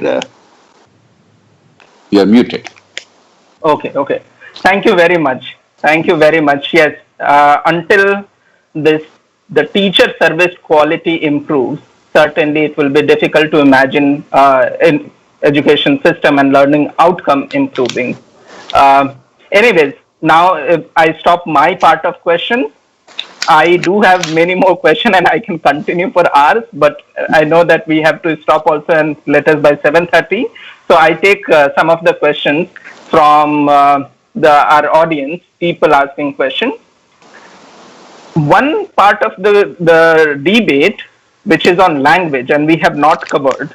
So here the question is, and someone has identified that once the language of instruction, and that is also not mandatory, it is only recommended. So once it is recommended, let's say government schools adopting, private schools you cannot force, and then wouldn't there be a kind of divide? There is already rural and urban divide and tech gap and everything. Wouldn't this create another kind of gap among the students as a learning level? And anything additional on the language part that you want to cover here? So I'll consider all language part of questions answered. Amit, a lot of confusion has arisen about language and medium of instruction in India because we identify that with the mother tongue, very loaded expressions, very emotive loaded expressions, and culture. The moment you view it through the prism, through the lens of culture and mother tongue, you go astray. Then the issue is, are the poor kids the custodians of the mother tongue, not the rich kids? Are the poor kids alone, do they have to bear the burden of protecting the culture, not the rich kids? Rich kids will have one kind of education, poor kids another. These are absurd arguments. Therefore, I would never like to examine it from culture and mother tongue point of view. I don't care. I learned everything in Telugu, but today I think in English. When I speak in Telugu, which I do most of the time when I speak to Telugu audiences, I translate every second into Telugu instantly. So I think in Telugu, in English now. Therefore, I am not opposed to English as a language. But the larger point is not mother tongue or culture, whether the kid is able to learn or not. Let me refer you to Mahatma Gandhi. I know Mahatma Gandhi is not a very fashionable person these days. I myself disagree with Mahatma Gandhi on so many issues. In some respects, he was probably a Luddite. But on fundamentals, he was a man of extraordinarily perspicacity. In 1916, on the 4th of February, he gave a very seminal speech, which was interrupted midway, incidentally, at the Benares Hindu University inaugural ceremony. About 30 speakers, eminent speakers were Indian and foreign, British mostly. They were asked to address those gatherings. Annie Besant was chairing the session at that time. The Viceroy was present, all the glitterati of India were present. Mahatma Gandhi said something very, very relevant to this theme. He said, look, Lord Higginbotham, who was also present there, who also gave one of the addresses, he said, no matter how proficient we are in English, we can never match Lord Higginbotham in English. No matter how much he works hard, he can never match us in Hindi or Gujarati or Telugu. At the end of the day, our ability to understand and relate to the rest of the world is largely linked to language. And in childhood, this is obvious. And if you try and teach a child in childhood in a language that the child does not understand, you're not teaching. Let's imagine, Amit, instead of you and I discussing, the same audience is there, but some Chinese scholars are discussing, and they come up with very brilliant ideas, but in Mandarin language. What is the purpose? That's exactly what English medium is for kids who do not understand English. So the issue is, first few years of schooling, let them learn concepts in whichever language they understand, not mother tongue. Any language they understand. If they understand English, fair enough. If they understand some other language, fair enough. But a language that actually understands so they can grasp the concepts. But you also start with English as a language, not as a medium of instruction. After 4 or 5 years, slowly make it bilingual. Pretend it's English medium, but basically make it bilingual. There'll be familiarity of both. By 9th, 10th grade or something, they can be reasonably good. There's no perfect answer, but I think it's a reasonable solution. And Gandhiji also said, there was evidence even then, he said, of kids losing 6 years of their prime life because of the language, because they are taught in a language they don't understand, therefore they could not grasp the concepts. To make up is taking 6 years. Now, this is the absolute truth. Whether it's Germany or Japan or Korea or China, or you take any country of any kind, France or any other country. If you don't teach children in language they understand, they simply fail to learn. Yes, like so many other things, we have a legacy. Good or bad, English is also seen as a passport to the future. It's elitism. It's also a fashionable thing. Not knowing English is very shameful. No, we created all these mind games in our country. And therefore, there's an aspiration. I fully understand. Therefore, I would not like to go against English as a medium of instruction or English as a language. I recognize that for the bulk of Indians, English is an aspirational thing and we must move towards that. All I'm pleading is, let the kid learn, not pretend to learn. No, I'm not pretending that I can remove all inequalities of India. I cannot pretend that if parents are wealthy, if they're English speaking, they're well educated, they can spare time to inspire the kids and give time to the kids. They can also have good tuition to overcome the deficiencies in some subjects. They would not have some advantages. They would have. But if you ensure that 80%, the baseline is there for everybody like China does, everybody up to 8th grade, reasonable quality is assured. Some certainly do better because of either natural endowment. Some others do better because of the parental advantage. That you cannot probably take away, because we're not talking of a platonic world where all children are separated from parents and they're put in boarding schools with uniform education. You can neither do it, nor will the constitution and the law and the democratic polity allow it. So that's out of the question. But if 80% is assured, even if initially you have a disadvantage on some account because you have no exposure, come from poorer background, I am betting your talent cannot be suppressed as long as that basic education is sound. I think that's what this policy says. Now, it has to be flexible because a state like Andhra Pradesh said English medium mandatory. Good, bad, ugly. Now, there's no reason for now the union and the state to pick up a fight on this issue. It's, in my judgment, a non-issue because a non-English knowing teacher teaching a non-English knowing kid in English and pretending English medium. What is the big debate there? It's a pretense. So, if some states are determined, let's not worry too much about that. But if indeed, otherwise education is improved. Now, otherwise, if they are taught in a language they understand in the first 4 years, and the parents see that these kids are doing better, certainly over time the trajectory will be set, and the policy quite wisely said, as far as practical. They did not say it shall be. But for a state, nothing prevents a state from making it mandatory in all state schools, public or private. You mentioned private. If the private schools in the state, they conform to the state syllabus or state boards or whatever, the state can impose it if the state so wishes. It's up to the state. But I think basically as a statement, it's a wise statement. It's an absolute academically sound statement. Right. And for those, the people asking question, there are enough research done which says that if child is educated in the language he or she understands, usually let's refer to as a mother tongue, so he understands the best. Like the example Dr. JP said, even the best concept, now I'm talking in Chinese, it would not make, people cannot make out anything, right? So that is well proven. There are research papers. There is a person called Swatantrata Sanu. He has written an entire book on the same thing. So you can refer to those research work already done. Let's move to the next question. And here is one interesting question, Dr. JP. I would like to have your quick reaction on this. It says our education system is non-democratic and non-inclusive in nature. And why he says so? It is a system where adults decide everything for the non-adults.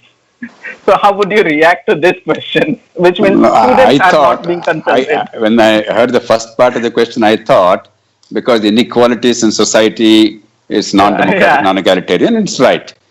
Therefore, let me address the question that is not asked. Therefore, all civilized societies in the 20th century and now 21st century, they have recognized. In fact, it started with the mid-19th century. Before that, education was never taken as a state's responsibility seriously. They recognized that not only is it necessary to give skills in order to promote economic growth in the modern age, but also you must give a reasonable opportunity to be able to excel irrespective of the circumstance of birth. Therefore, it's a tool of egalitarianism. Sadly, because we failed spectacularly, we perpetuate unequal society. That's the first part. The second part is, I think, a little too romantic and idealistic. Pardon me for saying so, maybe I'm a little old, I'm a little old-fashioned. While a child must be respected as a friend, I think I hope as a parent and as an adult human being, that's what I've always done when dealing with young people. But to pretend that a 6-year-old child can decide what is best for her in terms of education, and the parents have no role, I don't at all accept that. If you really go by democracy in childhood, if the parental care is determined by the children's vote, we will have a disaster in society. There is not one young person who did not at one point of time or the other shut the door very violently and said, I hate you, daddy, or I hate you, mom. That's the nature of children. Because when you want to do something fun, something interesting, indulge in instant gratification, it's the responsibility of the parents to make you focus on the delayed gratification. That is the art of life. And therefore, parents by definition are not popular. Thank God, parenthood is not determined by democracy. It is determined by genes and social norms. And that's the way it should be. But it doesn't mean that the child should be treated as an extension of yourself, as Khalid Gibran said, or child's wishes and views and aptitude are completely disregarded as it happens in India. That's completely wrong too. I think somewhere between the Western model and the Indian model, we must find a reasonable middle ground. But I think forever, not merely foreseeable future, the family is still going to be central. I am one of those people who genuinely believe that family is the fulcrum. Without a strong family system, India would have been a disaster as a society. Despite everything that is wrong with governance, we still have a reasonably stable, reasonably happy, reasonably functioning society, no thanks to the government, but because of the family. Let's not destroy that. Perfect. Next couple of questions are around this 6% of GDP to be spent on education, and this is, you have briefly already touched, but this was also a recommendation in 1968 and 86 policy also. Here also it continues as a recommendation. While there is inefficiency in government spending and couple of things that you have already touched, and here people are asking about where does actually this number come from? 6? Why not like 5? Why not 6, 7? It has stayed till 6. And then there are people also asking, let's say we increase the budget, and can we have more of a digital and technology integration expenditure? Okay, the 6% is, they have taken generally the developed advanced countries, how much they're spending. Even today, roughly they're at 6%. Typically world over, education 6%, healthcare 9 to 10% of the GDP. Our education today, the policy document says 4.43% or something. Healthcare 1.3%. Education, in my judgment, you are overspending from the public exchequer, and there's under delivery, because the 6% does not take into account the fact that we have discussed today that 50% of the kids in school education, almost that many in higher education, are already in private sector. The bulk of the people who can afford some education, who are aspirational, they no longer depend on the government. And therefore, government spending money, much larger amount of money without outcomes is an absurd notion. Therefore, I am opposed to 6%. It is a number that's become a mantra in India without examining. We really require more money to spend in healthcare. In healthcare, though that's not the subject, but just to give an indication, education is well funded with poor delivery. Healthcare, actually, for every rupee spent by the public exchequer, we are getting 4 rupees in terms of the value of services. You don't always appreciate it because it is substandard, because it's hopelessly underfunded. But if you actually do a diligent exercise and see what are the hospitals delivering in public sector, the outpatient care, inpatient care, the interventions and surgeries and so on and so forth. What is the low-end market value in the market of those services? And what is the money we are spending? Typically in Andhra Pradesh, Telangana, I did intensive study, very intensive study. I'm also a medical doctor by training, by the way. Some of you may be familiar. And I found that it's 1 rupee is giving us 4 rupees dividends. There is a need to spend a lot more money and much more wisely, not merely the way we are spending today in healthcare. And in a country which is an awful fiscal crisis, to pretend that I'll find 1.3%, 1.6% more in education, and I'll find another 2 or 3% more in healthcare, and another 3-4% more in infrastructure, another 2% more somewhere else, all this is absurd. The only area where more money is required from the public exchequer is healthcare, elsewhere a bit here and there. As far as digital education is concerned, I believe it's absolutely necessary. But when you're spending about 8.8 lakh crores, 8.8 trillion rupees, if you simply deploy, let's say, 12 crore children or 15 crore children require tablets and stuff like that. I'm giving you ballpark numbers. When you do in bulk, they'll cost you no more than 3,000 or 4,000. In fact, Jio and I think Google, they are coming up with an idea of 1,000 rupees, etc. So 3,000-4,000 rupees is possible. You are looking at 30,000-40,000 crores for the whole of India. You are spending 8.8 lakh crores, please remember. That comes to only 3 or 4% in 1 year. If you deploy 3% annually over a period of 3 or 4 years, you are more than adequately meeting all these needs. So there's no need to allocate more. And any wise administrator, and I've been a public administrator through a significant part of my life, if she does not find or he does not find 3%, 4% money for a worthy cause within the sector, then they're not worth talking about. They're useless, incompetent buffoons. So money is not a problem in education. You have to give flexibility. You have to focus on the outcomes. And I'm absolutely certain the current expenditure is more than adequate. Great. Thank you very much. And next couple of questions, a set of questions are about state and center relationship. And this becomes very important because the next level of challenge is implementation. And with the implementation, there is a good mechanism. And there are, center and state education being now in concurrent place, but broadly dealt as a state subject. So state governments have power. And so what mechanism you suggest that so that there is coherence, there's coordination, there's cooperation between center and state and funding and things happening simultaneously in sync with each other. Otherwise, it will be difficult to implement a policy of this kind. So something on state and center relationship. And doesn't the concern also comes in some question, is center taking the center stage? Is there a centralization of education happening? So there is concern as well. Amit, I would, with your permission, I would amend the expression central to union. Sure. I union, despise the expression, detest the expression central. Nowhere in the Constitution does it mention. And I, as an article of faith, always, everybody in FDR and LokSatta always talk about the union. So union-state relations. Sure. Sir. And by this even limited interaction, it's clear that I am opposed to centralization. As a general principle, I'm a great federalist. Having said that, the union has an important role to play. World over, federal governments play an important role in education, not in managing schools, but in setting the trend, the bully pulpit, like the education policy, like looking at the national, setting a national standard and benchmark, a national curricular framework at each level, examination, testing boards for random testing and evaluation, etc., etc., and opening ourselves up for global comparisons.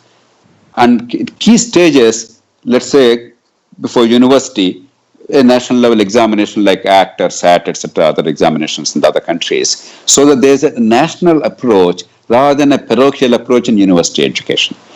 In all these areas, the national government is very important. But actual management of schools, operation of policy, design of instruments locally is entirely a state affair and a local affair. One is not at the cost of the other. And I think in India, in this area, for instance, we only see excessive schism. There's no schism in my judgment. Because broadly, mercifully, this is one area where the union government has been doing generally better than the states in education. Though their role in school management is very limited. Everybody agrees that the Kendriya Vidyalayas, Jawahar Navodaya Vidyalayas, etc., are generally speaking better functioning.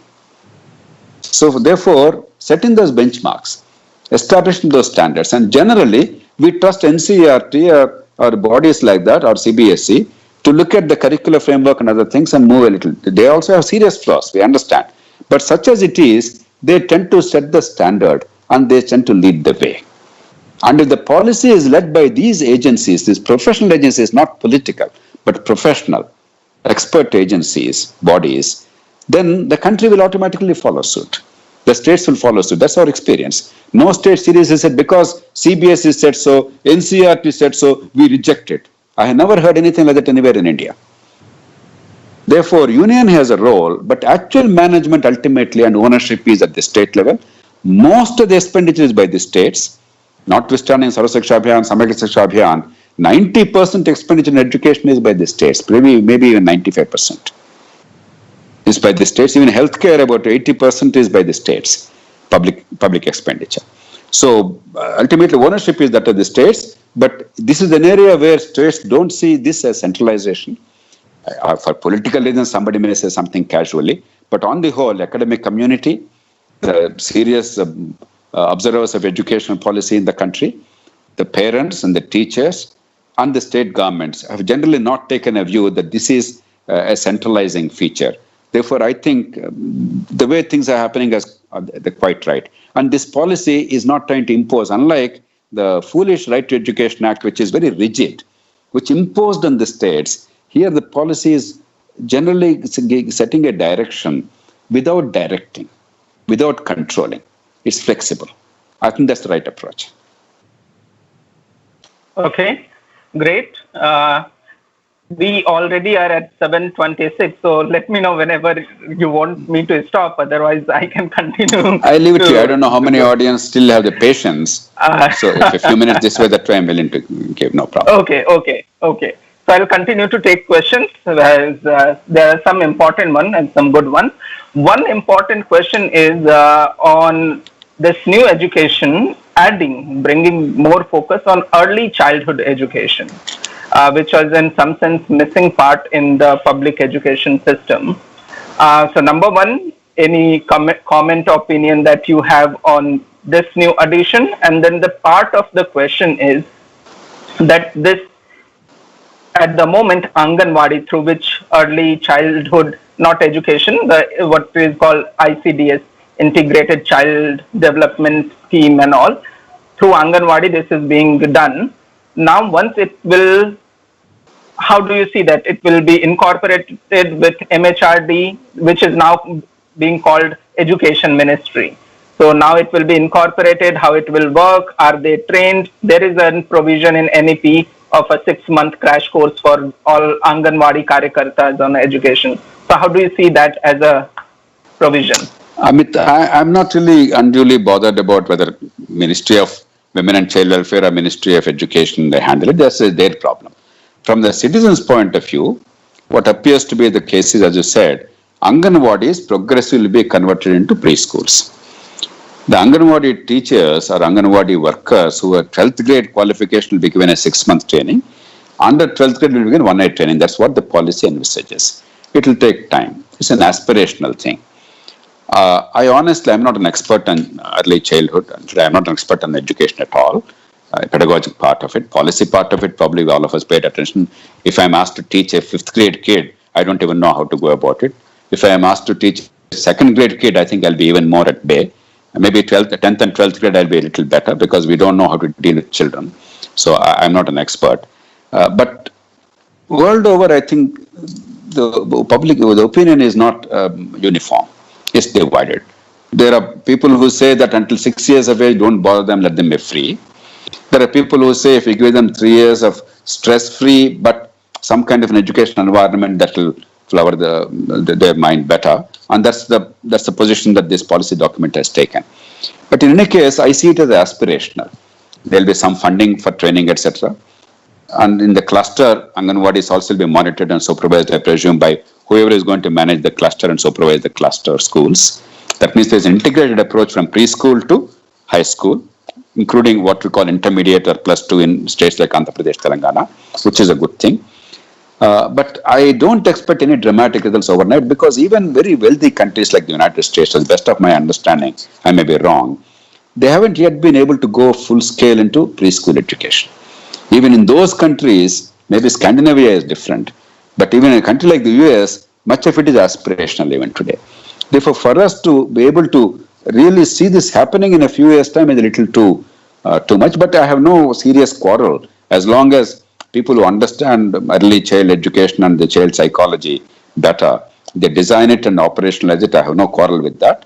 Therefore, to me, it is more of some kind of a roadmap and early steps. Please remember, only now in the last decade, we could ensure that there is actually full enrollment in primary schools. It has taken us so many years. And therefore, preschools will take some more time. But to the extent that focus is given, at least if they get a little better nutrition, if a little more money is given to the poorest kids who go to the Anganwadis and therefore preschools, because I don't expect the middle class and rich kids to go to these preschools, government preschools. And to the extent that there is a slightly better environment, more hygienic environment, hopefully there's more of a simple social skills of following cues and dealing with other people without burdening them with alphabet and stuff like that. I have no quarrel. And most of the parents tend to be full-time workers, and therefore, at least to that extent, the burden of child rearing will be reduced on the parents, because in the daytime, if they are free to earn their own livelihood, to that extent, the children will be better cared. So for these reasons, I'm in favor of it. But from an academic point of view, I'm not too sure what profound consequences it will have. We'll have to wait and see. Therefore, if you notice, I did not put that as a big issue. To me, it's an aspirational thing. Let's wait and see. Great. Now, there are a bunch of questions regarding the teacher and teacher training. So there is a comment that still India lacks qualified trained teachers. That's number one. Number two, still there is a focus on revamping the teacher education and B.Ed, making it 4 years. And teacher being not a very aspirational job for some reason, the youth does not really want to become a teacher. They want to be all sorts of things, but not really teacher. And there is a suggestion also, another part of comment, that on an average, teachers in private schools, they are being paid roughly only 7,000 rupees per month. So that is a very low quality of payment. And then there is also a proposal that why not B.Ed, or the teacher education and training, should be 100% funded by the government, so that good talent also comes into the training, education, and then becoming teacher. No, teacher training funding by government perhaps is not feasible, because there are mushrooming institutions of indifferent quality. We are adding to the burden. We are not able to even recruit properly is our complaint. And to look at the training itself is a little too much. No, let's not be over-ambitious, because let the government do what it has to do well, instead of taking on more burdens. Let's dismiss that point with this limited comment. Two broad responses. I already addressed the issue of teacher training. The policy does talk about it. My view is it will take at least a generation to have consistently high quality, provided for this generation we persevere, we are utterly serious about it, not perfunctory. We don't go by merely a piece of paper, but the outcomes in a systematic way like many other countries do. The big ifs, and that's at least a 20-25 year program. But what I'm betting is the point I'm repeatedly emphasizing today. If you evaluate the students better, if the outcomes are measured carefully with integrity, The system will bring the discipline even if there is no formal qualification. The market will create a demand. So the central issue, a good policy is one where the incentive is altered. And here the altering of incentive for the parent, for the kid, for the society, for the management, for the teacher, all these is evaluation. Defining success and measuring success. Then many deficiencies can be covered because education in a whole country is a vast enterprise. It's an enterprise which education ministry alone cannot handle, government alone cannot handle. But if millions of people, they are impacted by these altered incentives, therefore they change their behavior. The parents don't look for 99.9% cutoff mark, but they actually understand where the learning outcome is. Right now they don't. All they say is 99% mark or not. And I don't blame the parents because that is a measure of success. They want the kid to succeed. What's wrong with that? It's our failure in giving them a terrible measure of success. So the incentive is that's properly designed or altered, then every player will respond. We are presuming that the parents don't want education, kids don't want to study, teachers don't want to teach, society doesn't value education. We must tell the society education is important. All this is rubbish. All this is untrue. Parents want it, kids want it, teachers want it, society wants it, even government wants it. Government doesn't know how to go about it, that's all. So alter the incentives, much of it will be set right. The other part, you're absolutely right. It's a tragedy that in private schools for which the demand is growing, 5,000 rupees, 7,000 rupees, 8,000 rupees. And while you are broadly right, teacher is still not seen as something very valuable as a job. But increasingly it's realized in some states, a teacher's salary is minimum 60,000 rupees. It goes up to 125,000 rupees a month when you're a senior teacher, head teacher, etc., which is a pretty good salary. In IAS, as a district magistrate, I received 12,000 rupees or 14,000 rupees salary. So it's not a small sum in India. And we certainly have to value more the teacher, more than the money part is, I think, already being taken care of in government. We must value the teacher. That's where the school boards, that's where involving teachers also in managing the schools collectively along with parents and administrators and civil society, etc. A lot of innovative instruments are required. But private schools are absolutely right. And therefore, if at least, let's say 15,000 rupees with that cap, you fund the kids that deserve that funding from the poor families. If you have, let's say, on an average about 30 kids per class, the 30 kids per teacher, 30 kids per teacher. Now, if 30 kids are funded 4,50,000 rupees in a year, the teacher's salary, even if you assume that about 20% of it goes towards other maintenance, you are having a decent 3.5 lakhs per year, 30,000 rupees, a good start. And the others probably, where they can charge from the paying students, a little higher fee. So I think that's one of the things. Provided, and this is important proviso, you can't do it blanketly, provided the outcomes are there. Therefore, honest and diligent and scientific measurement of outcomes through random sample surveys and regular testing through testing boards is critical in order to implement this policy. And all this can happen within the budget. For instance, every year about 3% of the government teachers retire on an average. 2.5%, 3%. And it varies depending on recruitment. It's reasonable to assume they have a 30-year lifespan in government. And 3% retire every year. If you don't fill those vacancies, because anyway the kids are fleeing government schools, and demographic changes being what they are, the number of kids of school-going age actually are diminishing in many states. Instead of filling those slots, which is a very popular thing, I recruit another 25,000 teachers, another 1 lakh teachers. Instead of doing that, that fund you save and you convert that into the fund following the kid. You can't do it overnight.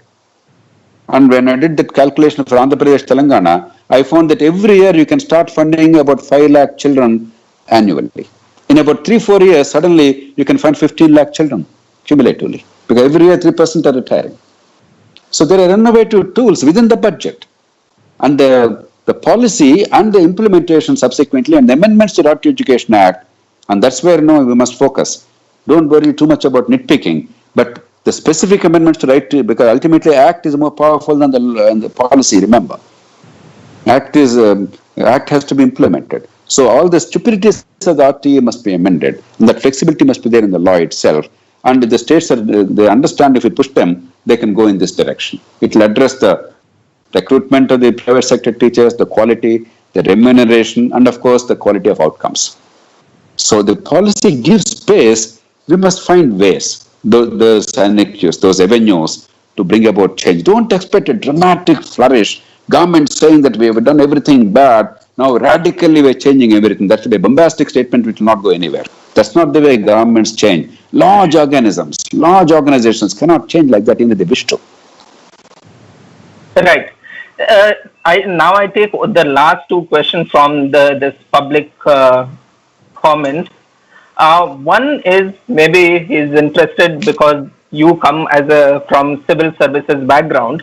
The person wants to know the role of the officials and bureaucrats in executing NEP and making sure it succeeds. So taking that question, we can briefly touch what kind of changes or functioning requires to be done at basic education officer level, district education officer level, village education officer level, so that there is a proper governance, monitoring, teachers are not bothered and bombarded with the jobs that they have to do apart from teaching and all of that, which is there in the recommendation too.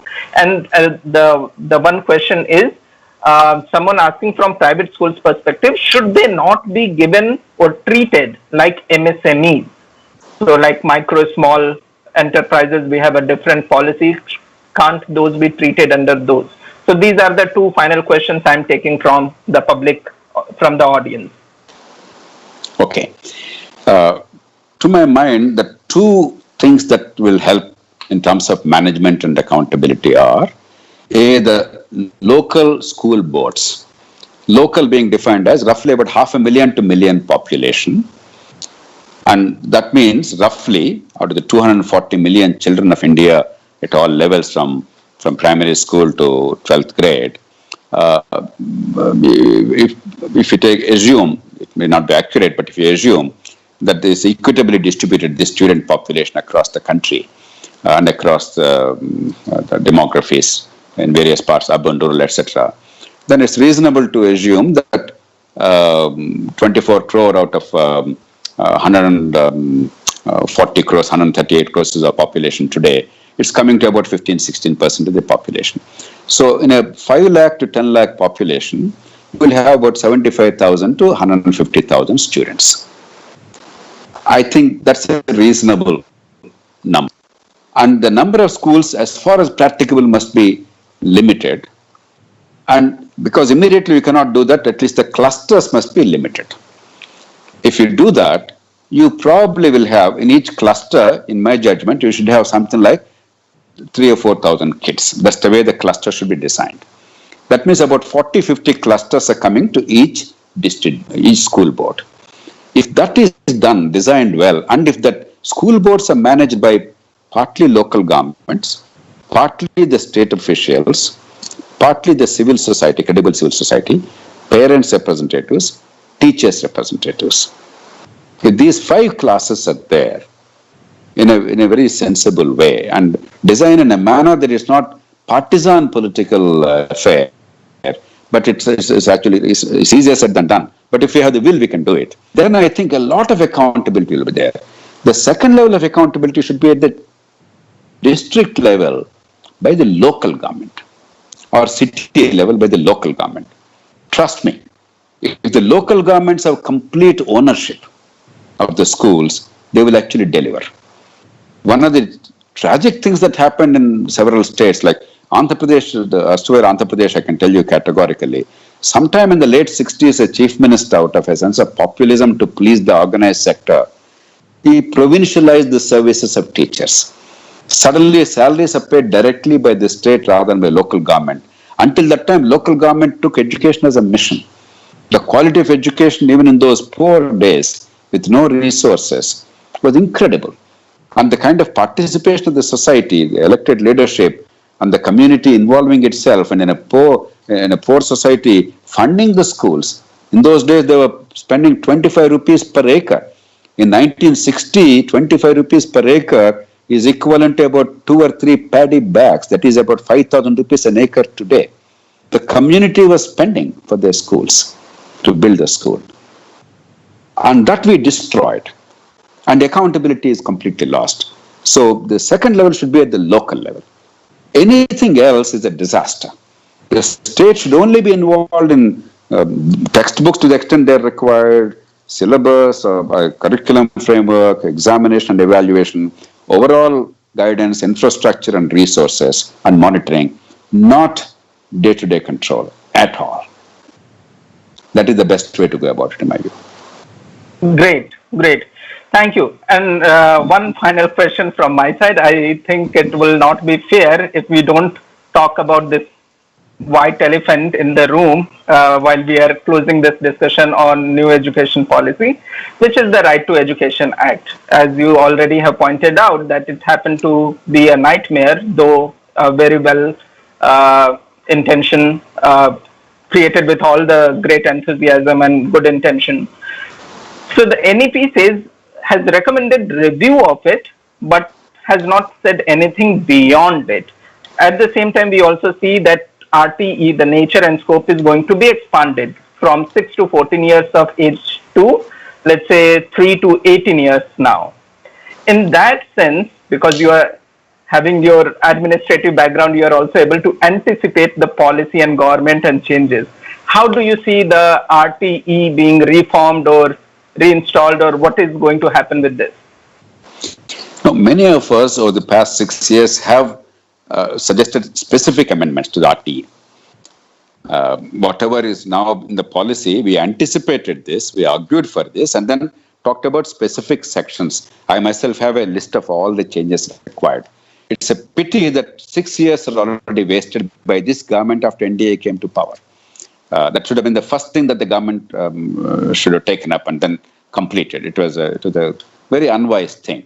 But now that the policy is succinct and clear, if the law is not amended to the extent that the policy approved by the cabinet is in place, now we're talking of what the policy has not approved, we'll leave that aside. But where policy is already in place, your cabinet has approved, if you don't amend the law, you're talking rubbish. Therefore, the first task of the government is to immediately bring about changes, amendments to the RTE. And if they don't have the knowledge or expertise I presume they have, many of us, including me, we are willing to give them instantly. In fact, in the next week, I'm prepared to go to the government and place it in the public domain. All the specific changes required in line with the policy. Great. Thank you very much, sir. I think we have already taken more than two and a half hours. Here I should close this session. It has been very fruitful and engaging and enlightening session for all of us, and I assume to our audience as well. Now, my simple, brief closing note for the audience: this new education policy, now which has become national education policy, the first time it was started, the discussion started and news came was in December 2014, when Smriti Irani was the minister at Human Resource Development Minister. And since then Prakash Javadekar came, and then now Honorable Shri Ramesh Pokhriyal ji is the minister. Since then, three secretaries have come, 3 or 4 secretaries have come within the MHRD who have worked upon this. This also has gone through a huge process. And first time it was started, they started with a mass consultation at village level, block level, state level, zonal level, and massive exercise was conducted. 2 committees were created. The first, Mr. TSR Subramaniam committee was created, which submitted its report. Later on, the Kasturi Rangan committee was created, which then gave recommendation. And then there was wider input and consultation and all of that. Unfortunately, TSR Subramaniam has already passed away. Otherwise, it would have been also great to hear and get his commentary on the draft of new education policy. But what I meant to say that it has gone through a huge consultation process for roughly 5 to 6 years of time. And let's be hopeful and let's be optimistic. Dr. JP has given us enough reason to be optimistic. On this note, we should close this discussion. And maybe this is a big document and there are many aspects of it. We can continue discussing and debating many more times. Thank you very much, Dr. JP, and thank you to all our audience. Let's close this discussion here only. Thank you, Amit, and to Scube and to Raghavendar and the Youth Parliament. I'm sure we will together make a difference. My appeal is wherever we feel that things now need to be done as a follow-up. We are good in grand pronouncements in the country, but we are not very good in actually operationalizing the detail. For instance, the amendments required to Right to Education Act. For instance, the testing board, the private sector we discussed in detail today, the policy framework required in order to make sure that everybody gets a fair deal. We must systematically pursue them. First, identify them, then argue very, very plausibly, reasonably with the written documentation, then collectively raise the voice instead of becoming rabble-rousers without any sense of purpose. I'm sure these discussions will facilitate that, and I know, Amit, people like you have been doing enormous work in this area. We are privileged as a country that some of the finest minds in India are exercised in school education. From Pratham and Madhav Chavan to Nandan Nilekani, Rohit Nilekani, Akshara Foundation, Teach for India, Asha, then your Central Square Foundation, Ashish Dhawan, and many others. No, some phenomenal work is being done. If the government simply utilizes all their energy and passion and gives them space and respects them instead of treating everybody as a mendicant, that itself will be a fantastic step forward. The country is hungry for quality education. My reason for optimism is not the government, the society. Our society values education, and the finest minds in society are exercised in quality of education. Many of the problems have been conceptually cracked, and many of the tools are already in place. All we require is that the government actually utilize that and move forward. They don't have to do anything new. And that's the reason why I feel very optimistic. I believe the time is right. I think there's a confluence of circumstances, and there is a power of the context. And I hope and I genuinely believe that 5 years later, when we discuss this, we will say school education now is an autopilot. It's not perfect, but it's definitely on the right course. Things are improving, and they'll improve further. Let's now fix other problems. Great. On this note, let's close this discussion. Thank you very, very much, Dr. JP. Thank you to all our audience. Thank you to people in the background with the technical support and all helping. Thank you, Ravi, Swatantrata, Youth Parliament, Scube. Thank you, everyone. You have a nice evening, the rest of the evening. Thank you. Thank you. Good night. Take care. Good night.